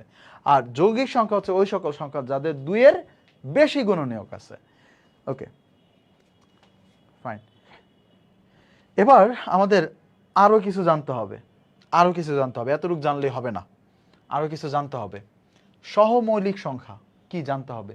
সহমৌলিক সংখ্যা, একটু আগে গুণনীয়কের কথা বললাম না? গুণনীয়ক কোনগুলা? গুণনীয়ক হচ্ছে এই যে সংখ্যাটা দিয়ে ভাগ করা হয়, ওইটা হচ্ছে গুণনীয়ক। যে সংখ্যা দিয়ে ভাগ করা হয় বা কোনো একটা সংখ্যাকে ভাঙলে যেই সংখ্যাগুলো পাওয়া যায়, সেগুলোকে বলা হচ্ছে গুণনীয়ক, ঠিক আছে? কোনো একটা সংখ্যাকে ভাঙলে যেগুলো পাওয়া যায়, যেরকম আমরা এইখানে যদি বলি, দেখেন 1কে আমি 3টা এক্সাম্পল দেখাই। 1কে যদি আমি ভাঙি তাহলে 1 আর 1ই পাই, ঠিক আছে? আর যৌগিক সংখ্যা একটাকে ভাঙি, যেরকম মনে করেন যে 6কে আমরা ভাঙলে কি পাবো? আমরা 6কে ভাঙলে 6 এবং 1 পাইতে পারি, 2 এবং 3 পাইতে পারি। তাহলে দেখেন এই যে সংখ্যাগুলা, সো এইখানে আমি যদি গুণনীয়ক যদি হিসাব করতে চাই, তাহলে দেখেন এইখানে আমি কত পাইতেছি? 1 দিয়ে ভাগ করা যায়, 2 দিয়ে ভাগ করা যায়, 3 দিয়ে ভাগ করা যায়, 6 দিয়ে ভাগ করা যায়। সো এই প্রত্যেকটা হচ্ছে 6-এর গুণনীয়ক। আর মৌলিক সংখ্যার গুণনীয়কের কথা যদি বলি, যেরকম 5কে যদি আমি ভাঙি তাহলে 1 গুণ 5, এই দুইটা বাদে আর কোনো গুণনীয়ক নাই। তাহলে এইটার জন্য গুণনীয়ক হচ্ছে কয়টা? 2টা। ঠিক আছে, গুণনীয়ক হচ্ছে 2টা। ঠিক আছে, একটা হচ্ছে 1 আর হচ্ছে কত? 5। ঠিক আছে, যে সংখ্যা দিয়ে ভাগ করা যায় সেটা হচ্ছে গুণনীয়ক। এখন পরীক্ষায় আসবে নিচের কোনটি বা কোন দুইটি সহমৌলিক সংখ্যা পরীক্ষায় আসবে। আমরা একটু পরে দেখব এক্সাম্পলগুলো আছে কোনগুলো সহমৌলিক সংখ্যা। তাহলে এই জন্য আমাদের যে কাজটা করতে হবে, সহমৌলিক সংখ্যার আমার সংজ্ঞাটা পড়তে হবে। 2 বা ততোধিক সংখ্যার এক ব্যতীত যদি অন্য কোনো সাধারণ উৎপাদক না থাকলে, ওই যে সাধারণ উৎপাদক বলতে ওই যে গুণনীয়ককেই বুঝাইছে। সাধারণ মানে হচ্ছে কমন গুণনীয়ক যদি না থাকে তাহলে তাদেরকে পরস্পর সহমৌলিক সংখ্যা বলে। তাহলে এখানে কি বুঝাইছে? যেরকম দেখেন 4 এবং 15, এখানে যদি আমি আসি 4 এবং 15 এই দুইটা হচ্ছে সহমৌলিক। কেন সহমৌলিক বলতেছে? কারণ হচ্ছে এদের এক ব্যতীত অন্য কোনো কমন উৎপাদক নাই। যেরকম আমি যদি 4কে ভাঙাই, এই যে আমি এখানে লিখতেছি, আবার দেখেন উদাহরণ দুইটাকে, 4কে যদি আমি ভাঙাই তাহলে আমি কিভাবে ভাঙাইতে পারি? 4কে আমরা 2 গুণ 2 এভাবে আমরা ভাঙাইতে পারি। আর যদি 15কে ভাঙাই তাহলে হচ্ছে আমরা বানাইতে পারি হচ্ছে 3 এবং হচ্ছে 5 এইভাবে। ঠিক আছে, তাহলে 4-এর হচ্ছে 2 এবং 2 আছে, আবার 4-এর কিন্তু 1ও আছে, বাট সেটাকে কাউন্ট করার দরকার নাই। 15 হচ্ছে 3 এবং 5 আছে, 15-র একটা গুণনীয়ক কিন্তু একই, 1, কিন্তু ওইটা কাউন্ট করতে মানা করছে যে 1 ব্যতীত, 1রে বাদ দিয়ে দিতে বলছে। তাহলে দেখেন এই দুইটার ভিতরে কোনো কি কমন আছে? কমন নাই। যদি কমন না থাকে, সাধারণ উৎপাদক না থাকে, তাহলে সেই দুইটাকে বলবো সহমৌলিক সংখ্যা। তাহলে এদের ভিতরে যেহেতু কমন নাই, তাহলে এদের হচ্ছে সহমৌলিক সংখ্যা। এবার কিছু তথ্য আমাদের আছে, এই তথ্যগুলো আপনাদের একটু মাথায় রাখা লাগবে। যেরকম সবচেয়ে ছোট মৌলিক সংখ্যা হচ্ছে 2, সবচেয়ে ছোট মৌলিক সংখ্যা 1 না, সবচেয়ে ছোট মৌলিক সংখ্যা হচ্ছে 2। পরীক্ষায় আসতে পারে এইগুলা, এই তথ্যগুলো পরীক্ষায় লাগবে। সবচেয়ে ছোট মৌলিক সংখ্যা হচ্ছে 2। একমাত্র জোড় মৌলিক সংখ্যা হচ্ছে 2। এ বাদে পৃথিবীতে কোনো 2 বাদে অন্য কোনো মৌলিক সংখ্যা নাই যেটা হচ্ছে জোড়। কারণ তুমি 4-এর কথা বলো 2 দিয়ে ভাগ যাবে, 6-এর কথা বলো 2 দিয়ে ভাগ করা যাবে, 8-এর কথা বলেন 2 দিয়ে ভাগ করা যাবে। সো সব কিছু যেহেতু 2 দিয়ে ভাগ করা যায়, তাহলে এই ক্ষেত্রে আমাদের যে কাজটা করতে হবে, 2 হচ্ছে সবচেয়ে ছোট। আচ্ছা, শেষে 1, 3, 6, 9 ইত্যাদি অর্থাৎ বিজোড় সংখ্যা, দেখেন প্রত্যেকটাই বিজোড় সংখ্যা। 1, 3, 6, 9, 5কে বাদ দেওয়া হয়েছে কারণ হচ্ছে ওই যে 5 দিয়ে ভাগ করা যায়। সো শেষে 1, 3, 6, 9 থাকলে সেটা মৌলিক হতে পারে। শেষে 1, 3, 6, 9 থাকলে মৌলিক হতে পারে। আচ্ছা, এখানে আমাদের এখানে এইটা হবে না, 1, 3, 6, 9 থাকলে মৌলিক হতে পারে। ঠিক আছে, আচ্ছা এবার এই লিস্টটা আমাদের লাগবে 1 থেকে 10 পর্যন্ত মৌলিক সংখ্যা 25টি। এইটা একবার বিসিএসে আসছে যে 1 থেকে 10 পর্যন্ত মৌলিক সংখ্যা কয়টি? 25টি। 101 থেকে 200 পর্যন্ত এটা হচ্ছে 21টি। সো এগুলা আপনার একটু মনে রাখা লাগবে, এগুলো আপনার স্টাইলে আপনারা মনে রাখবেন। বাট প্রথম যে 1 থেকে 200 পর্যন্ত এটা বেশি ইম্পর্টেন্ট। 1 থেকে 200 পর্যন্ত একটু বেশি ইম্পর্টেন্ট। হ্যাঁ, 1 থেকে 200 পর্যন্ত একটু নিয়ে আবার একটু আলোচনা করি। দেখেন এই যে এখানে একটা নাম্বার আছে, এই নাম্বারটা আপনারা মনে রাখতে পারেন, 4 4 2 2 3 2 2 3 2 1। ঠিক আছে, 4 4 2 2 3 2 2 3 2 1। এটা হচ্ছে 1 থেকে 100 পর্যন্ত যে 25টি মৌলিক সংখ্যা আছে, তাদের নাম্বার মনে রাখার জন্য। সো প্রথম 1 থেকে 10-এর ভিতরে আছে 4টা, এই যে 4টা। তারপরে হচ্ছে 11 থেকে 20 পর্যন্ত আছে আরো 4টা। তারপরে 21 থেকে 30 পর্যন্ত আছে 2টা। 31 থেকে 40 পর্যন্ত আছে আরো 2টা। 41 থেকে 50 পর্যন্ত আছে আরো 3টা। এখন পরীক্ষায় কিভাবে প্রশ্ন আসবে? বলবে 1 থেকে 30 পর্যন্ত কয়টা মৌলিক সংখ্যা আছে, 1 থেকে 30 পর্যন্ত। তখন আমরা এভাবে যোগ করে দিব যে 4 যোগ 4 যোগ 2, তাহলে 1 থেকে 30 পর্যন্ত মোট 10টা আছে, শেষ, হিসাব ক্লোজ। সো তাহলে এই নাম্বারটা মনে রাখতে হবে। এবার এগুলো একটু আপনারা একটু ভাইবা দেখবেন যে আসলে মিলা দেখবেন। যেরকম 1 থেকে 10 পর্যন্ত মৌলিক সংখ্যাগুলো হচ্ছে 2, 5, 7, 9। সংজ্ঞা যেহেতু পড়াইছি, এবার আপনারা নিজেরাই কল্পনা করতে পারবেন। যেরকম 7-এর কথা যদি বলি, 7কে 1 আর 7 ছাড়া অন্য কিছু দিয়ে ভাগ করা যায় না, তাই এটা একটা মৌলিক সংখ্যা। আবার 11 এবং 1 ছাড়া অন্য কোনো কিছু দিয়ে ভাগ করা যায় না, তাই এটা মৌলিক সংখ্যা। একই রকমভাবে আপনি যে এইখানে 1 থেকে একেবারে 200 পর্যন্ত দেওয়া আছে, এগুলো একটু মাথায় রাখবেন। এই চারটা তুলনামূলক বেশি ইম্পর্টেন্ট, ঠিক আছে? এই চারটা তুলনামূলক বেশি ইম্পর্টেন্ট। আর এখান থেকে প্রশ্ন আসতে পারে, যে কোনো জায়গা থেকে প্রশ্ন আসতে পারে।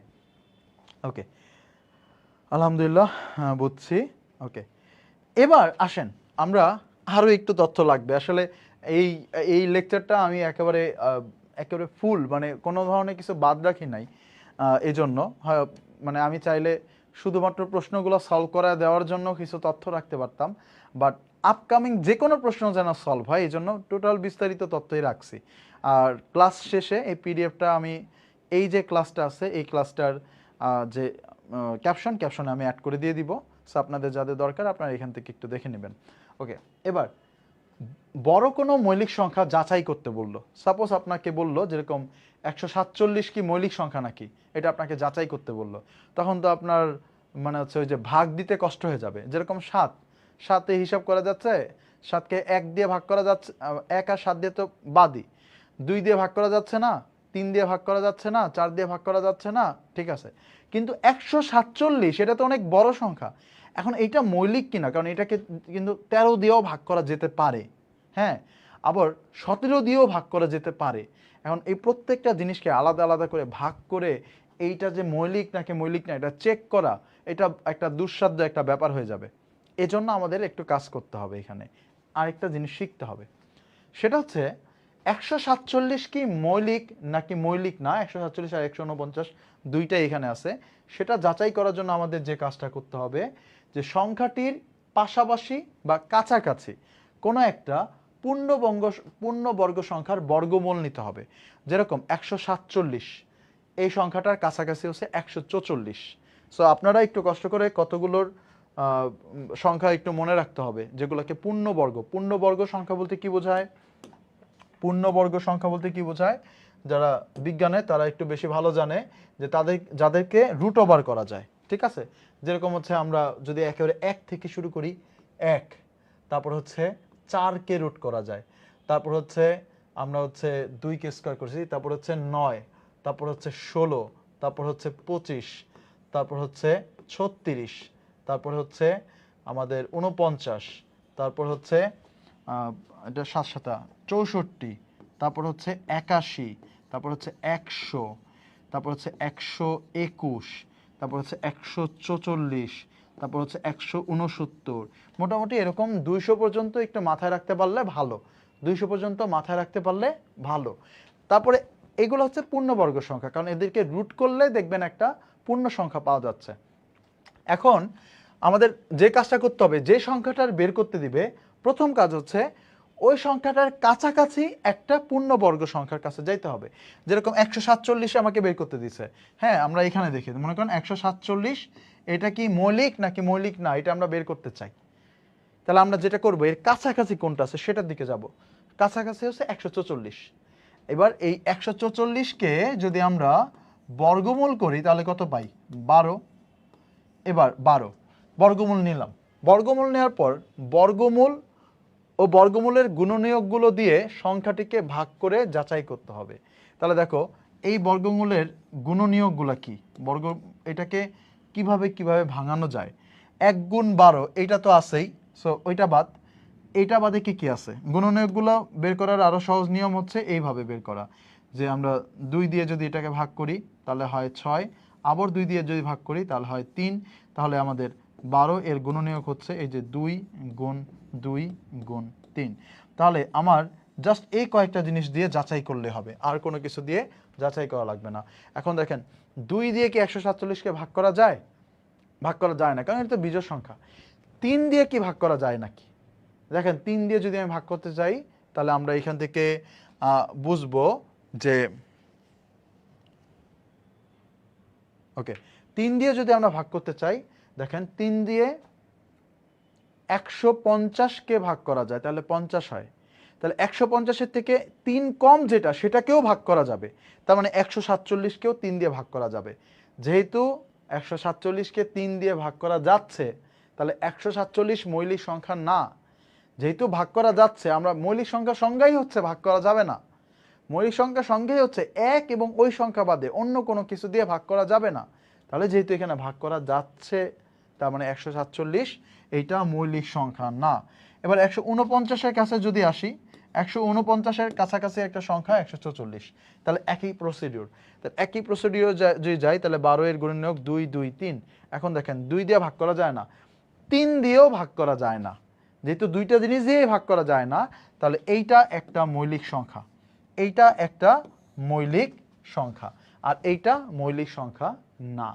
এইটা এখানে বলা হয়েছে, সো এই জিনিসটা আমাদের কাজে লাগতে পারে।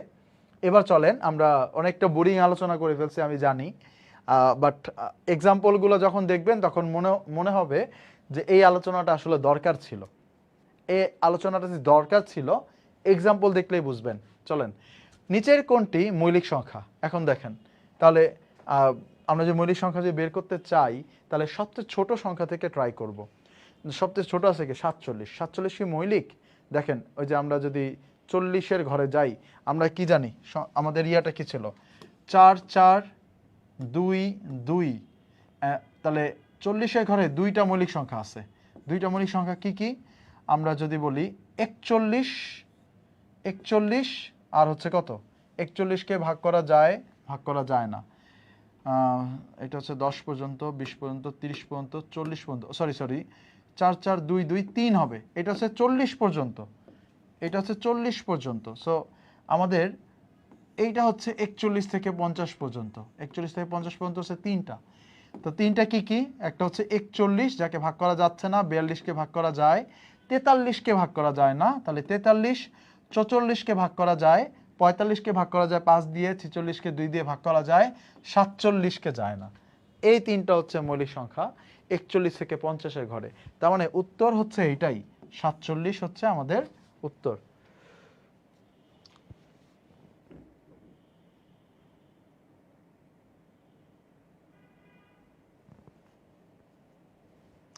স্যার 9কে তো 3 দিয়ে ভাগ করা যায়। হ্যাঁ, 9 তো অবশ্যই যৌগিক, 9 তো অবশ্যই যৌগিক সংখ্যা। 9কে তো আমার 3 দিয়ে ভাগ করা যাচ্ছে। সো যে সকল সংখ্যাকে কেবল ওই সংখ্যা এবং 1 দিয়ে ভাগ করা যাবে আর অন্য কোনো কিছু দিয়ে ভাগ করা যাবে না, সেগুলোই হচ্ছে মৌলিক সংখ্যা। 9 একটা যৌগিক সংখ্যা। 9 মৌলিক না, আমি কি 9 মৌলিক বলছি? হায় হায়,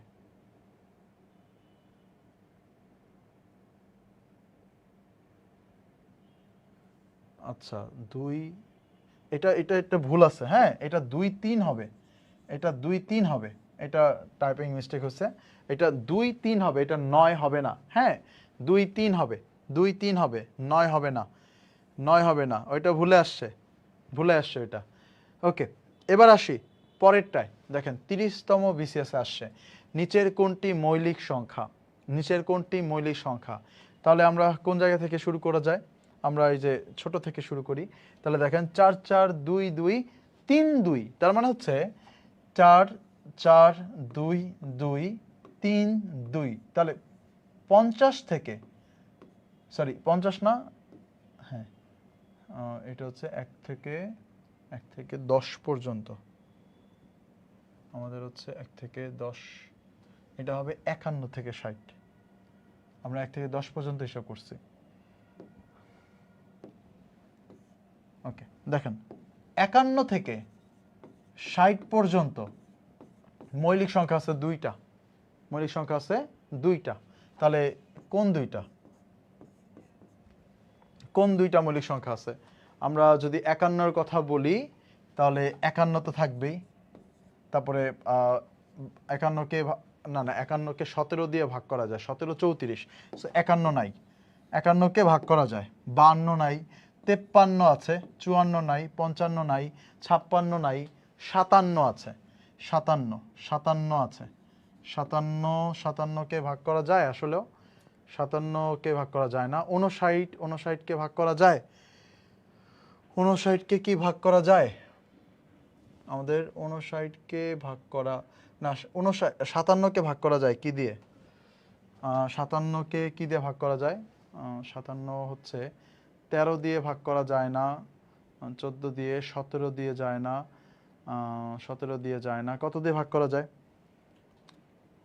সেম কোশ্চেন করতে চাইছিলাম, হ্যাঁ আচ্ছা ওইটা ওইটা ঠিক আছে, ওইটা আসলে মিস্টেক ছিল, ওইটা এখানে টাইপিং মিস্টেক ছিল, দ্যাটস ইট। আচ্ছা আমরা এখন যেখানে আছি দাঁড়ান, এখানে আমাদের হচ্ছে দুইটা আছে এখানে, ওকে তাহলে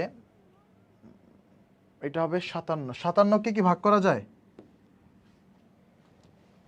আচ্ছা একটু হিসাব করে দেখি, 2 দিয়ে যায় না, 3, 57 3 দিয়ে ভাগ করা যায়, 3 দিয়ে ভাগ করা যায়, কারণ 60 থেকে 3 কম, তাহলে 57 তো হবেই না, তাহলে 59। 59 ঠিক আছে, তার মানে 59 হবে। নিচে কোনটি মৌলিক সংখ্যা? 59 হবে মৌলিক সংখ্যা। সবচেয়ে ছোট সংখ্যা থেকে আমরা আগে বাড়বো। পরের প্রশ্ন, 11তম বিসিএস আছে, নিচের কোন ক্রোমোজোটটি সহমৌলিক? এই যে সহমৌলিক দিয়ে বলছিলাম, সহমৌলিক কোনটা জানা ছিল মনে আছে? যে যাদের কমন কোনো গুণনীয়ক নাই, যাদের কমন কোনো গুণনীয়ক নাই তারা হচ্ছে সহমৌলিক। যেরকম আমরা যদি অপশনগুলোকে একটু লিখি, দেখেন 4 এবং 6 দুইটাকেই 2 দিয়ে ভাগ করা যায়, 2 দিয়ে যদি ভাগ করা যায় তাহলে এইটা সহমৌলিক হওয়ার আর কোনো চান্স নাই। আবার 6 এবং 9 দুইটাকেই 3 দিয়ে ভাগ করা যায়, তাহলে এটা চান্স নাই, ঠিক আছে। 9 এবং 12 এই দুইটাকেই 3 দিয়ে ভাগ করা যায়, তাহলে এইটার কোনো চান্স নাই। 12 এবং 17 এই দুইটাকে 1 এবং এই দুইটা সংখ্যা ছাড়া অন্য কোনো সংখ্যা দিয়ে ভাগ করা যাচ্ছে না, তাহলে এদের কোনো যেহেতু কমন নাই, এইটাই হচ্ছে আমাদের সহমৌলিক সংখ্যা 12 এবং হচ্ছে 17। 3 দিয়ে 59কে যায়, হ্যাঁ হ্যাঁ 3 দিয়ে যায় ঠিক আছে, তাহলে এটা আমরা সহমৌলিক সংখ্যার এক্সাম্পল দেখলাম। এবার নিচের কোনটি মৌলিক সংখ্যা? নিচের কোনটি মৌলিক সংখ্যা? 72কে ভাগ করা যায়, 87কে 3 দিয়ে ভাগ করা যায়, 63কে 3 দিয়ে ভাগ করা যায়, তার মানে হচ্ছে যেহেতু ভাগ করা যাচ্ছে তাহলে কোনোটি উত্তর নয়, কোনোটি উত্তর নয়। পরের প্রশ্ন 26তম বিসিএস, 43 এবং 60-এর মধ্যে মৌলিক সংখ্যা কয়টি আছে? 43 এবং 60-এর মধ্যে। এখন দেখেন 43 থেকে যদি আমরা হিসাব করা শুরু করি তাহলে প্রথম হচ্ছে আমাদের কত আছে? 43। তারপর হচ্ছে আমরা যদি যাই 44 নাই, 45 নাই, 46 নাই, 47 আছে, ঠিক আছে, 48 নাই, 49 নাই, এবার দেখেন 50ও নাই, 51 থেকে 60 পর্যন্ত আছে আরো দুইটা, কারণ ওইটা আমরা সরাসরি জানি, ঠিক আছে। তাহলে দুইটা আর দুইটা, তাহলে হইলো কয়টা? 4টা। কি রে ভাই এখানে তো 5টা অপশনই নাই। আচ্ছা আমরা আবার একটু হিসাব করে দেখি। 43, ও আচ্ছা আচ্ছা আচ্ছা সরি, 43কে মেবি ভাগ করা যায়, 47 হচ্ছে 17, 50, 43 থেকে 47 পর্যন্ত কত হয়? 43 থেকে 47 পর্যন্ত, 43 এবং হচ্ছে 47, 43 এবং 47-এর ভেতরে 43 আর 47 হয়, আর ওইখানে তো দুইটাই থাকে, 4টাই হওয়ার কথা। অপশনে কি ভুল আছে নাকি? কত হবে এটা একটু উত্তর বলেন তো দেখি। 5 নাম্বার উত্তরটা একটু সবাই কমেন্ট বক্সে একটু ট্রাই করেন, আমি কি ভুল আছি নাকি, নাকি অপশন ভুল আছে। 5 নাম্বার প্রশ্নের উত্তর কি? একটু কমেন্ট বক্সে সবাই একটু ট্রাই করেন, 5 নাম্বার প্রশ্নের উত্তর কি। সো দু একটা টাইপিং মিস্টেক আছে, টাইপগুলো আসলে করানো হয়েছিল, বাট পরবর্তীতে উত্তর আমি নিজে প্র্যাকটিস করে দেখি নাই সব কয়টার। সো এটার উত্তর কত আসবে? 43, 47, 53, 59, 61। 61 আসবে কেন? 60 পর্যন্ত বলছে আমাকে, 61 আসবে কেন? আমাকে 43 থেকে 60-এর মধ্যে বলেছে, 43 থেকে 60-এর মধ্যে বলেছে, 61 কেন আসবে? 61 আসবে না। 43 থেকে 60-এর মাঝে এর মধ্যে মৌলিক সংখ্যা কত বলেছে, কতগুলো আছে সেটা আমাদেরকে বের করতে বলেছে। ওকে ফাইন, ওকে আচ্ছা আচ্ছা ওকে, তাহলে আমরা এইখানে এটা বাদ যাবে, আমাদের উত্তর হবে 3টি, ঠিক আছে, উত্তর হবে 3টি, যেহেতু মধ্যে বলেছে। 43 এবং 60 সহ যদি বলতো তাহলে আমাদের উত্তর হইতো 4টি, যেহেতু মধ্যে বলেছে তাহলে উত্তর হবে 3টি। ওকে পরের প্রশ্ন 24তম বিসিএস আসছে, 2 এবং 32-এর মধ্যে মৌলিক সংখ্যা আছে কয়টি সেটা আমাদের বের করতে বলছে। 2 এবং 32-এর মধ্যে, তাহলে আমরা আগের মতো করে আমরা 2টাকে বাদ দিতে হবে। তাহলে দেখেন 2 থেকে আমরা যদি প্রথমে আমাদের প্রথম 10টার ভিতর থাকে 4টা, তার ভিতর 2টাকে বাদ দিতে হবে, তাহলে প্রথম 10-এর ভিতর আমরা পাচ্ছি হচ্ছে 3টা। এবার 11 থেকে 20-এর ভিতর পাবো আমরা আরো 4টা, যেহেতু আমরা জানি আমাদের সূত্র হচ্ছে 4 4 2 2, হ্যাঁ। তারপরে 21 থেকে 30-এর ভিতর পাবো হচ্ছে আমরা 2টা। এবার দেখো 32 পর্যন্ত বলছে, তাহলে এখান থেকে আমরা শুধুমাত্র 31টাকে নিতে পারতেছি, আর নিতে পারতেছি না। তার মানে আমাদের থাকতেছে কয়টা? 3 4 7, 7 আর হইতেছে হইলো আমাদের 3 10। তাহলে উত্তর হবে 10টি। ঠিক আছে, উত্তর হবে 10টি। তাহলে এইটা যদি আমরা জানি এই সূত্রটা, তাহলে কিন্তু আমাদের কষ্ট কম হচ্ছে তুলনামূলকভাবে, আমরা একটু অল্প সময়ে করতে পারতেছি। আসেন পরের প্রশ্নে যাই। 1 থেকে 30 পর্যন্ত কয়টি মৌলিক সংখ্যা আছে? তাহলে এবার দেখেন প্রশ্নটা অনেক সহজ হয়ে গেল না? এবার ওই সূত্রটা দিয়ে ডিরেক্ট হয়ে যাবে। 1 থেকে 10 পর্যন্ত 4টি, 11 থেকে 20 পর্যন্ত 4টি, আর হচ্ছে 21 থেকে 30 পর্যন্ত 2টি। তার মানে হচ্ছে কয়টি? 10টি। তাহলে উত্তর হবে 10টি। তার মানে হচ্ছে আমরা ওই সূত্রটা জানলে আমাদের মৌলিক সংখ্যার অনেক কিছুই কিন্তু সহজে সলভ হচ্ছে। এবার যাচ্ছে পরেরটায়, কারিগরি শিক্ষা অধিদপ্তরে 1 থেকে 20 পর্যন্ত মৌলিক সংখ্যা কয়টি? তাহলে প্রথমে থাকে আছে 4টি, তারপরে 11 থেকে 20 পর্যন্ত আরও 4টি, তার মানে উত্তর হচ্ছে 8টি। এই যে মৌলিক সংখ্যা হচ্ছে 8টি।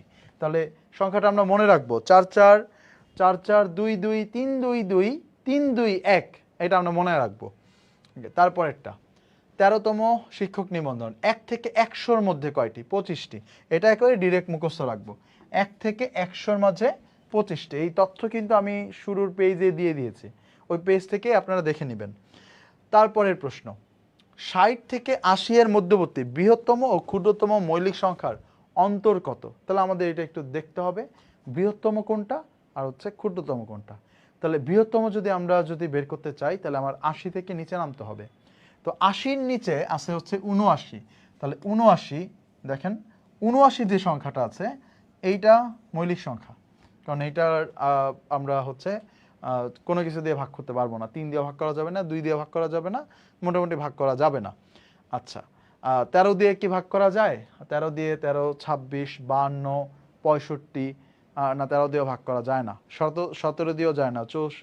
17 গুণ 17 যোগ 17 34, 34 আর 34 64, আর 17 গুলো অনেক দূরে চলে যাবে। সো এটা হচ্ছে সবচেয়ে বড় সংখ্যা। এবার ক্ষুদ্রতম সংখ্যার ভিতরে যদি তাকাই, 60-এর পরে আছে হচ্ছে 61। সো 61 হচ্ছে সংখ্যা। তাহলে 61 যদি হয়, তাহলে বিয়োগ যদি করি, তাহলে থাকবে হচ্ছে আমাদের 18। তাহলে উত্তর হচ্ছে 18। 18, 4 4 2 2 3 2 2 3 2 1। এটা আজকে একেবারে মুখস্থ করা লাগবে সবার, একেবারে ঠোঁটস্থ থাকা লাগবে। দেখছেন কত প্রশ্ন এখান থেকে আসছে। 10 থেকে 60 পর্যন্ত যে সকল মৌলিক সংখ্যা একক স্থানীয় অঙ্ক নয়, তাদের সমষ্টি কত? একক স্থানীয় অঙ্ক কোনটা? ওই পাশে যেটা থাকে। তাহলে আমরা একটু দেখি। প্রথমত 19, 10 থেকে যেহেতু বসে 19 চেক করতে হবে 19 কি মৌলিক সংখ্যা কিনা। 19 কি মৌলিক সংখ্যা কিনা। সো 19কে আমরা 2 3 4 5 6 কিছু দিয়ে ভাগ করতে পারি না, এটা মৌলিক সংখ্যা। এরপরে আমাদের কাছে আছে 29, 29 কি মৌলিক সংখ্যা কিনা, এটাও কিছু দিয়ে ভাগ হয় না, এটাও মৌলিক সংখ্যা। এরপরে আছে আমাদের 39, দেখেন 39 কিন্তু 3 দিয়ে ভাগ করা যায়, সো এটা হবে না। এরপরে আছে আমাদের 49, 49 কিন্তু 7 দিয়ে ভাগ করা যায়, সো হবে না। এরপর আছে আমাদের 59, 59কে আবার ভাগ করা যায় না, সো 59, 59 হচ্ছে আমাদের মৌলিক সংখ্যা। তাহলে এবার আমরা এখান থেকে যোগফলটা বের করব। সো আপনারা হাত ধরে ধরে গুনে গুনে বের করতে পারেন, বাট আমি যেভাবে এই যোগটা করব সেটা হচ্ছে 10, 20, 50। তাহলে এখান থেকে আসছে হচ্ছে 80, আর 3 নং 27, 80 আর 27 মিলে হবে 107। তাহলে উত্তর হচ্ছে 107। সো এভাবে যোগ করলে কম সময় লাগবে, উত্তর হচ্ছে 107। ওকে, 18 অ্যান্সার হবে। Very good. এবার আসছি 15তম শিক্ষক নিবন্ধনে আসছে এটা। 15 থেকে 30-এর মধ্যে মৌলিক সংখ্যাগুলোর যোগফল কত হবে? তাহলে 15 থেকে 30 পর্যন্ত আমরা যদি একটু গণি, 16 না, 17, হ্যাঁ, তারপরে হচ্ছে 19 আছে, তারপরে হচ্ছে 20 নাই, 21 নাই, 22 নাই, 23 আছে, 24 নাই, 25 নাই, 26 নাই, 27 নাই, 28 নাই, 29 আছে। তাহলে এবার এই সংখ্যাগুলোর যোগ করতে হবে। তাহলে আমরা যদি এগুলো যোগ করি, এখানে 9 আর 9 হচ্ছে 18, আর 10 28 থাকে এককের ঘরে, আর দশকের ঘরে আমরা দেখতে পাচ্ছি 60, 60 আর হচ্ছে 28, তাহলে 88, 88, 88। তাহলে উত্তর হচ্ছে 88, এটা হচ্ছে এইটার উত্তর। সো ধরতে পারতেছেন আজকের ক্লাস? আমি চাইলেই কিন্তু আপনাদের এই ক্লাসে এরকম কিছু পড়াইতে পারতাম যে আপনারা অনেকে আশ্চর্য হয়ে যেতেন যে আসলে আরে এটা থেকে এটা হইতেছে। শুধু শর্টকাট, যেরকম আমরা ভগ্নাংশের যে ছোট বড় সংখ্যা ওইটার গুণ করা কি অনেক সহজ ছিল না, অনেক মজার ছিল না? তো আমি চাইলেই শুধুমাত্র মজার জিনিস পড়ায় দিতে পারতাম, বাট আমি চাই একটা টপিকের প্রপার জ্ঞান থাকা। আমি চাই আজকের ক্লাসের পরে আপনারা যখন যে কোনো জব ম্যাথের মৌলিক সংখ্যা থেকে আসা প্রশ্ন সলভ করতে পারেন, এবং আমার বিশ্বাস এখানে যতটুকু যা পড়ানো হয়েছে যে কোনো প্রশ্নে টাচ করেন মৌলিক সংখ্যা সংক্রান্ত, আশা করি আপনারা সলভ করতে পারবেন। ওকে, পরের প্রশ্ন, নিচের কোনটি মৌলিক সংখ্যা নয়? এইটা দেখে একটু ভয় পাইতেছেন না? 38তম বিসিএস আসছে, তাহলে কি বলছিলাম, এটা পাশাপাশি কোনো একটা সংখ্যাকে টার্গেট করতে হবে। এখন প্রত্যেকটা সংখ্যাই এখানে কাছাকাছি আছে। হ্যাঁ, তাহলে আমরা যদি এইটাকে সলভ করতে চাই তাহলে আমাদের লাগবে হচ্ছে 263কেই আমরা যদি একটু হিসাব করি, 263। হ্যাঁ, প্রথম কথা, প্রথমে আমরা যেটা ট্রাই করব, হ্যাঁ, সেটা হচ্ছে যে 2 এবং 3 দিয়ে বাদ দিয়ে দেওয়ার ট্রাই করব। 2 এবং 3 দিয়ে ভাগ করা যায় এরকম সংখ্যা বাদ দেওয়ার ট্রাই করব। যেরকম 263, এই কোনো সংখ্যায় 2 দিয়ে ভাগ করা যাচ্ছে না, এটা তো প্রথমে বাদ। এবার 3-এর কথা যদি বলি, আমরা যদি এইখানে যাই 270 পর্যন্ত, যেহেতু 3কে 9 দিয়ে গুণ করলে হয় 27, তাহলে 90 দিয়ে গুণ করলে হবে 270। এবার 3 নামি 267, আরও 3 নামি 264, তার মানে 263কে 3 দিয়ে ভাগ করা যায় না।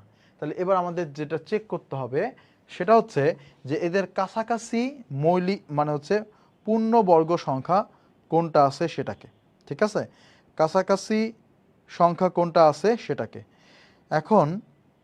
এখন আমাদের 256 আছে, যাকে আমরা হচ্ছে 16 দিয়ে ভাগ করতে পারি। 16 দিয়ে ভাগ করতে পারি 256, এদের কাছাকাছি, মোটামুটি সবারই কাছাকাছি 256। তাহলে এবার 256কে রুট করলে কত হয়? 16। এবার 16কে যদি আমরা ভাঙানোর ট্রাই করি তাহলে কত আসে? 2 দিয়ে যদি কাটি 8, আবার 2 দিয়ে যদি কাটি তাহলে হচ্ছে আমাদের কত? 4, আবার 2 দিয়ে যদি কাটি তাহলে হচ্ছে আমাদের 2 দিয়ে যদি কাটি তাহলে আমাদের হবে হচ্ছে 2, তাহলে প্রত্যেকটাই হচ্ছে 2। তাহলে আমাদের 256 ধরে এটা উত্তর আসবে না। তাহলে আমাদের 256, কারণ 263কে 2 দিয়ে ভাগ করা যাবে না, তাহলে এইটা একটা মৌলিক সংখ্যা হবে, এইটা একটা মৌলিক সংখ্যা হবে, ঠিক আছে। কারণ দেখেন 16-র যে গুণনীয়কগুলো আমরা পাচ্ছি সবগুলো হচ্ছে 2, সবগুলো হচ্ছে 2, তাহলে এই 2 দিয়ে কিন্তু এইটাকে ভাগ করা যায় না, তাহলে এইটা মৌলিক সংখ্যা। এবার 256-র কাছে আর কে আছে? 253 আছে, এইটাও মৌলিক সংখ্যা, এইটাও মৌলিক সংখ্যা, ঠিক আছে। তাহলে এবার আমরা অন্যগুলোকে ট্রাই করব, 233 আর হচ্ছে 241, এদের ভিতরে যে কোনো একটা আমাদের হবে, এদের ভিতরে যে কোনো একটা হবে। এবার 233-এর কাছে যদি যাই, 233-এর কাছে আছে 225, 225, 225, যাকে রুট করলে হয় হচ্ছে 15, 15। এবার আমরা হচ্ছে যদি 15কে হচ্ছে ভাঙাই তাহলে আমরা এখান থেকে পাবো হচ্ছে 15কে যদি ভাঙাই 3 এবং 5, ঠিক আছে, 3 এবং 5। সো 5 দিয়ে তো ভাগ করা যায় না, এবার 3 দিয়ে ভাগ করা যায় নাকি একটু ট্রাই করি। 3কে আমরা 3 দিয়ে যদি ভাগ করি তাহলে 233কে যদি আমরা 3 দিয়ে ভাগ করি তাহলে হচ্ছে 210 পর্যন্ত নেওয়া যায়, বাকি থাকে 23, তাহলে এইটাও ভাঙানো যায় না, তাহলে এইটাও মৌলিক সংখ্যা হবে। আর 241কে যদি আমরা ট্রাই করি, প্রত্যেকটাই মৌলিক সংখ্যা হয় এখানে, তাহলে 88, 19 যোগ 19 যোগ 59, তাহলে এখানে প্রত্যেকটাই মৌলিক সংখ্যা হয়ে যায়।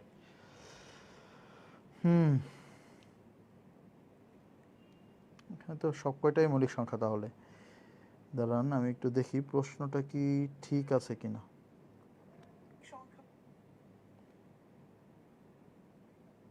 এটা হচ্ছে আমাদের 13 নম্বর প্রশ্ন।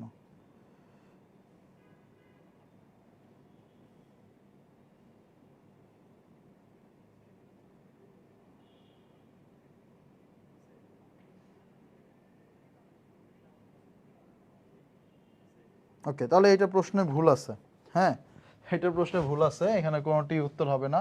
এই সব কয়টাই মৌলিক সংখ্যা, ঠিক আছে? সো এটা উত্তর নাই, নান। ঠিক আছে, এটার উত্তর নান। এজন্য এটা এটার উত্তর নান। যাই হোক, তাহলে এই হচ্ছে আমাদের মৌলিক সংখ্যা, সব কিছু শিখলাম। সো আমরা আজকে 2টা ক্লাস করেছি, 2টা টাইপ করেছি। সো আমাকে একটু এখন সময় দিতে হবে, আপনাদের 5 মিনিট সময় দিতে হবে, কারণ যা যা পড়লাম তা যদি রিভাইজ না করি তাহলে আজকে আমাদের আসলে পড়াটা সারমর্ম হইল না। সো আমি একটু রিভাইজ করি। আজকে আমরা 2টা টাইপই দেখি, পরবর্তীতে আবার আমরা নেক্সট অর্থাৎ বৃহস্পতিবার আমরা বাকি টাইপ আরও কয়েকটা টাইপ দেখব। সো দেখেন, প্রথমে আমরা দেখেছিলাম পূর্ণ সংখ্যার বৃহত্তম ক্ষুদ্রতম সংখ্যা এবং ভগ্নাংশের বৃহত্তম ক্ষুদ্রতম সংখ্যা। পূর্ণ সংখ্যার বৃহত্তম ক্ষুদ্রতম সংখ্যার ভিতরে 2 ধরনের হয়। এটা হচ্ছে একটা কেবল একবার ব্যবহার করে, আরেকটা হচ্ছে বারবার ব্যবহার করে। প্রশ্নে যদি কিছু না বলে তাহলে বুঝবো আমাকে বারবার ব্যবহার করে এইটা করতে বলছে। 2 অঙ্কের সবচেয়ে বড় সংখ্যা যদি বের করতে বলে, যখন আমরা ট্রাই করব হচ্ছে যখন আমাকে বড় সংখ্যা বের করতে বলবে তখন আমরা ট্রাই করব হচ্ছে নেওয়ার জন্য। সো নেওয়ার ক্ষেত্রে আমরা ভালোই বুঝি যে সবচেয়ে বড় কোনটা। সো তাহলে সবচেয়ে বড় হচ্ছে 9 সবচেয়ে বড় সংখ্যা দিয়ে। আর যখন একবার ব্যবহার করতে বলবে তখন আমার পরের যে সংখ্যাটা আছে সেটাকে 1 কমায় দিতে হবে। আর যখন ক্ষুদ্রতম বলবে তখন হচ্ছে আমরা যখন একাধিকবার বলবে শুরুতে আমরা শূন্য রাখতে পারবো না, তাহলে সেটা 2 অঙ্কের সংখ্যা হবে না, 1 অঙ্কের হয়ে যাবে। এবং এইখানে সংখ্যাটা হবে 1 0 1 0, আর এইখানেও 1 0। এটা নিয়ে কোনো কনফিউশন নাই। 3 অঙ্কের যখন বৃহত্তম যাব বা 4 অঙ্কের বৃহত্তম ক্ষেত্রে প্রত্যেকটাই হচ্ছে 9। আর যখন আমাদের একটা করে ইউজ করতে দিবে আমরা এই পাশ থেকে একটা একটা করে ডিজিট কমাবো। আর যখন ক্ষুদ্রতম বের করতে দিবে তখন একের পর 4টা শূন্য ইউজ করতে পারবো, কারণ যত বেশি ইউজ করা যায় তত বেশি ভালো। বাট যখন 4 অঙ্কের ক্ষুদ্রতম সংখ্যা বের করতে দিবে প্রথমেই শূন্য ইউজ করা যাবে না, তাহলে ছোট হয়ে যাবে। প্রথমে 1 ইউজ করে তারপরে শূন্য ইউজ করব। এরপর আমরা দেখব যে আর ছোট কি কি আছে। ছোট আছে 2, ছোট আছে 3, বাকিগুলোও একই রকম ভাবে। আর যখন আমরা ভগ্নাংশের জন্য দেখব তখন আমাদের দেখতে হবে আড়াআড়ি গুণ, প্রথমটার লব দ্বিতীয়টার হর। এই গুণফলটা যদি বড় হয় তাহলে প্রথম ভগ্নাংশটা বড়, আর দ্বিতীয়টার লব আর প্রথমটার হর এই গুণটা যদি বড় হয় তাহলে দ্বিতীয় ভগ্নাংশটা বড়। মৌলিক সংখ্যার ভিতরে আমরা যেই জিনিসগুলো দেখেছি সেটা যদি আমরা একটু রিভাইজ করি, এটা রিভাইজ করতে হবে, কারণ রিভাইজ না করলে ক্লাসে সারমর্ম নাই। 1 হচ্ছে সেই সংখ্যাটা তাকে যদি 1 দিয়ে ভাগ করা যায়। যৌগিক সংখ্যা হচ্ছে সেই সকল সংখ্যা যাদেরকে 1 ওই সংখ্যা বাদেও একাধিক অন্য সংখ্যা দিয়ে ভাগ করা যায়। যেরকম 9কে আমরা 3 দিয়েও ভাগ করতে পারি। মৌলিক সংখ্যা হচ্ছে যে সংখ্যাগুলোকে 1 এবং ওই সংখ্যা বাদে অন্য কোনো সংখ্যা দিয়ে ভাগ করা যায় না। 1 এবং ওই সংখ্যা বাদে অন্য কোনো সংখ্যা দ্বারা ভাগ করা যায় না। মৌলিক সংখ্যার ক্ষেত্রে আমরা আরও দেখেছি সহমৌলিক। সহমৌলিক হচ্ছে যাদের কোনো কমন উৎপাদক নাই, কমন গুণনীয়ক নাই, অর্থাৎ ভাগ করা যাবে এরকম একই রকম জিনিস নাই। যেরকম 4 আর 15-এর ভেতরে, হ্যাঁ, এদের ভিতরে কোনো এরকম কিছু জিনিস নাই, কোনো সংখ্যা নাই যাদেরকে যেটা দিয়ে দুইটাকেই ভাগ করা যাবে, তাহলে এরা পরস্পর সহমৌলিক সংখ্যা। ওকে, আচ্ছা, সবচেয়ে ছোট মৌলিক সংখ্যা 2 আর একমাত্র জোড় মৌলিক সংখ্যা হচ্ছে 2, এটাও আমাদের মাথায় রাখতে হবে। আচ্ছা, আর এখানে এই কয়েকটা ডাটা একটু মাথায় রাখবেন, তাহলে ভালো হবে। এগুলো সরাসরি পরীক্ষায় আসতে পারে। যেরকম এটা একবার আসে 1 থেকে 100 পর্যন্ত মৌলিক সংখ্যা কয়টি? 25টি। সো এটা পরীক্ষায় আসতে পারে। এবার আমরা দেখলাম এই যে মৌলিক সংখ্যার যে ফোন নাম্বার, এটা আমাদের মনে রাখা লাগবে, কারণ এইটা থেকে কমপক্ষে 5 থেকে 6টা প্রশ্ন কিন্তু আমরা সলভ করছি। 4 4 2 2 3 2 2 3 2 1, এটা মাথায় রাখতে হবে। আর এইটা আমার নিজেরও মুখস্থ নাই, বাট আপনাদের মুখস্থ করা দরকার, কারণ আমি আর পরীক্ষা দিব না, আপনারা দিবেন। সো আপনাদের দরকার 4 1 1 3 1 2 2 2 1 4। কত মানুষের ফোন নাম্বারই তো মুখস্থ রাখা লাগে। এই লাইফে আপনারা অনেক ম্যাচিউর হয়ে গেছেন, অনেকের নাম্বার মুখস্থ রাখছেন এবং সেটা এখন কাল হয়ে দাঁড়াইছে। আমিও একজনের নাম্বার মুখস্থ রাখছিলাম, কিন্তু এখন মনে হয় যে কেন মুখস্থ রাখছিলাম, খুব খারাপ লাগে। সো এরকম করে ওই নাম্বার মুখস্থ না করে এই নাম্বারটা মুখস্থ রাখেন, তাহলে আপনাদের ভালো লাগবে। ওকে, তারপরে আমাদের এই সংখ্যাগুলো আমরা দেখলাম। এবার মৌলিক সংখ্যা দেখার পরে আমাদের বড় সংখ্যার মৌলিক সংখ্যা যদি বের করতে বলে তাহলে আমাদের কষ্ট করে এই নাম্বারটা একটু মাথায় রাখা লাগবে যে কোনো সময়, স্পেশালি পরীক্ষার প্রশ্ন যদি একটু হার্ড হয়। আর ব্যাংক আর বিসিএস এই ক্ষেত্রে, নিবন্ধনের ক্ষেত্রে এই আসবে না, কারণ একটু টাইপ মৌলিক সংখ্যার ভিতরে একটু টাফ যে বড় সংখ্যার মৌলিক সংখ্যা বের করতে দেওয়া, বাট বিসিএসে আসতে পারে। তাহলে সেই ক্ষেত্রে আপনারা অবশ্যই এই পদ্ধতিটা মনে রাখবেন। পদ্ধতিটা আমি আবার বলি যে যে সংখ্যাটা মৌলিক সংখ্যা কিনা যাচাই করতে দিবে তার কাছাকাছি একটা পূর্ণবর্গ সংখ্যা নিব এবং পূর্ণবর্গ সংখ্যাটার রুট ওভার করব, তার গুণনীয়ক বের করব। এবার এই গুণনীয়ক দিয়ে চেক করব এটাকে ভাগ করা যায় কিনা। যদি ভাগ করা যায় তাহলে মৌলিক না, আর যদি ভাগ করা না যায় তাহলে মৌলিক। Okay fine. আর প্র্যাকটিস প্রবলেম করলাম, দ্যাটস ইট। সো আজকে আমরা এই দুইটা করলাম। এবার একটু কমেন্ট বক্সে একটু জানান, আমি একটু অনুভূতি জানতে চাই যে আজকের ক্লাসটা কেমন হয়েছিল। সো আমার একটু জানতে হবে, নাহলে হবে না। ওকে ভাই ম্যাথে ঝামেলা আছে মনে হয়। ওকে আচ্ছা 253 11 23। ওকে ওকে ওকে তাহলে ওইটা উত্তর হবে। আচ্ছা লাস্টেরটা তাহলে আমি একটু উত্তর একটু কারেকশন করে দিচ্ছি। লাস্টেরটা হ্যাঁ এটা হবে হচ্ছে 253 11 আর হচ্ছে 23। তাহলে 256কে যখন আমরা বর্গ করছিলাম তখন 16 হয়েছিল। তাহলে এইটার জন্য এটা কেন অ্যাপ্লাই হইল না? আচ্ছা এটা মৌলিক নয়, ঠিক আছে, আপনারা এইটা আপাতত এইভাবে মনে রাখেন। আমি আবার চেক করব যে এইটার উত্তরটা, এইটা মৌলিক নয়, এইটার উত্তরটা যে পদ্ধতিটা আমরা মাত্র দেখলাম এই পদ্ধতির মাধ্যমে যেহেতু সলভ হয় নাই, এটা অন্য কোনোভাবে সলভ করা যায়। আমরা নেক্সট ক্লাসে এইটা নিয়ে আলোচনা করব, ঠিক আছে। এই প্রশ্নটার উত্তরটা এই পদ্ধতিতে কেন বের করা গেল না এটা আমরা নেক্সট ক্লাসে আলোচনা করে দিব ইনশাল্লাহ।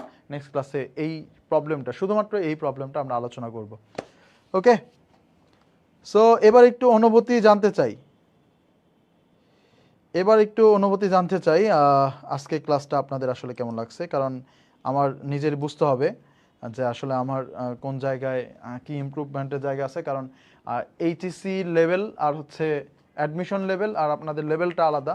সো আপনারা কত সহজে বুঝতে পারেন এটা আমার জানতে হবে। সেজন্য একটু কমেন্ট বক্সে জানান যে আজকে ক্লাসটা কেমন লাগছে। ওকে আলহামদুলিল্লাহ ভালো। আর আপনারা হ্যাঁ আমার আইডি থেকেই কিন্তু করলাম এই লাইভটা হয়েছে। সো আপনারা চাইলে আমার আইডিতে একটু ফলো বা অ্যাড দিয়ে রাখতে পারেন। পরবর্তীতে দেখা যায় আমি হয়তো বা জানাবো, আমি তো এই গ্রুপে অবশ্যই জানাবো, বাট দিয়ে রাখতে পারেন। এবং যদি মনে হয় যে ম্যাথে প্রবলেম হচ্ছে তাহলে আমাকে ইনবক্সও করতে পারেন। ইনবক্স করার ক্ষেত্রে নিয়ম হচ্ছে এটা, যেহেতু আমি একটা বড় একটা প্ল্যাটফর্ম ওন করি, সেক্ষেত্রে আমার ইনবক্সে প্রচুর পরিমাণে মেসেজ আসে। সেই ক্ষেত্রে আমি ওই মেসেজগুলোর রিপ্লাই দেই যে মেসেজগুলোয় ডিরেক্ট প্রশ্ন থাকে। সো হাই হ্যালো বা মানে হচ্ছে আসসালামু আলাইকুম দিয়ে রেখে দিলে সেটা আমার জন্য রিপ্লাই করতে একটু কষ্ট হয়। কারণ আমি রিপ্লাই করব, তারপরে আবার ভাইয়া কেমন আছেন এই কনভারসেশনের তুলনায় আপনার প্রবলেমটা স্পেসিফিকভাবে সালাম দিয়ে আমাকে কমেন্ট স্পাম মানে মেসেজে জানাই দিলে আমার জন্য রিপ্লাই করতে সুবিধা হবে। ওকে ওকে আশিক মিয়া ভাইয়ের ক্লাসটি ভালো ছিল, আমি শুরু থেকে শুরু করতেছি। আপনাকে ধন্যবাদ সুন্দর ক্লাস নেওয়ার জন্য। ধন্যবাদ। আলহামদুলিল্লাহ ভালো লেগেছে। সো আমি আশা করতেছি যে আপনাদেরকে আমি নেক্সট ক্লাসে পাবো। আপনারা আমাকে অনেক কোঅপারেট করেছেন। নেক্সট ক্লাসে অর্থাৎ আগামী বৃহস্পতিবার আমরা এই অধ্যায়েরই অন্য কোনো 2টা বা 3টা আমরা টপিক দেখব। এরপরে ঈদের পরে আমি আবারও আপনাদের লাইভ ক্লাস নিব, সেক্ষেত্রে অন্য কোনো অধ্যায় নিব, ঠিক আছে, অন্য কোনো অধ্যায় নিব। আপনার কমেন্ট বক্সে বা আমি একটা পোস্ট করে দিব, পোস্টের কমেন্টে একটু জানিয়ে দিবেন যে পরের ক্লাসে অথবা ঈদের পরের ক্লাসগুলায় আপনারা কি অন্য কোনো চ্যাপ্টার করতে চান কিনা। হ্যাঁ অন্য কোনো স্পেসিফিক চ্যাপ্টার, অথবা আমরা পরের ক্লাসটাও অন্য কোনো চ্যাপ্টার করতে পারি। আপনারা চাইলে পরশু দিনে যে ক্লাসটা এটা আমরা অন্য কোনো চ্যাপ্টার করতে পারি। যদি চান যে না ভাইয়া অন্য একটা চ্যাপ্টারও আমাদের কাছে অনেক কঠিন লাগে, এরকম একটা চ্যাপ্টারের নাম যদি আপনারা বলেন তাহলে ওই চ্যাপ্টারও আমরা করতে পারি। ওকে ভাইয়া শতকরা নিয়েন, শাহিদুল লেখছে শতকরা, বেসিকটা রিভাইজ হয়ে গেল। আল্লাহ আপনাকে সুস্থ করুন, ধন্যবাদ। আলহামদুলিল্লাহ ভালো ছিল, বাট টপিকস কমালে বুঝতে সুবিধা হবে। ওকে সো টপিক্সের ব্যাপারটা হচ্ছে ভাই এইটাই যে 100% প্রিপারেশন নিতে হলে টপিক্স একটু বেশি থাকবে। বাট ওকে ফাইন, সমস্যা নেই। তারপরে আমি একটু ট্রাই করবো এরপরে টপিক্স কিছুটা কমানো যায় কি না যেন সব কভার হয়। ওকে আচ্ছা লস প্রফিটের, ওকে ঠিক আছে। নেক্সট ক্লাসটা প্রফিট বা শতকরা নিয়ে করলে আমার মনে হয় ভালো হবে, কারণ শতকরা নিয়ে অনেকের অনেক কনফিউশন থাকে। শতকরা সবচেয়ে বেসিক যে জায়গাগুলো সেই জায়গাগুলো ক্লিয়ার করা ট্রাই করবো ইনশাল্লাহ। সো পরশুদিন আমরা আমাদের যদিও বাস্তব সংখ্যা 2 হওয়ার কথা, বাস্তব সংখ্যা 2 তাহলে আমরা নিব না, আমরা লস প্রফিটের যে জায়গাগুলো আছে সেটার উপর খুব দারুণ একটা ক্লাস নেওয়ার চেষ্টা করবো ইনশাল্লাহ। ইনশাল্লাহ নেক্সট ক্লাস আরও বেশি মজার হবে, কারণ ওই টপিকগুলো আরও বেশি মজার। ওকে, শতকরাটাই করা যায়। Okay fine. So next class শতকরার উপরে হবে। সো আশা করি আজকের ক্লাসটা আমরা এইখানে শেষ করতে পারি। নেক্সট ক্লাসে আপনাদের সাথে দেখা হচ্ছে। সেই পর্যন্ত সবাই ভালো থাকেন এবং সুস্থ থাকেন। আল্লাহ হাফেজ।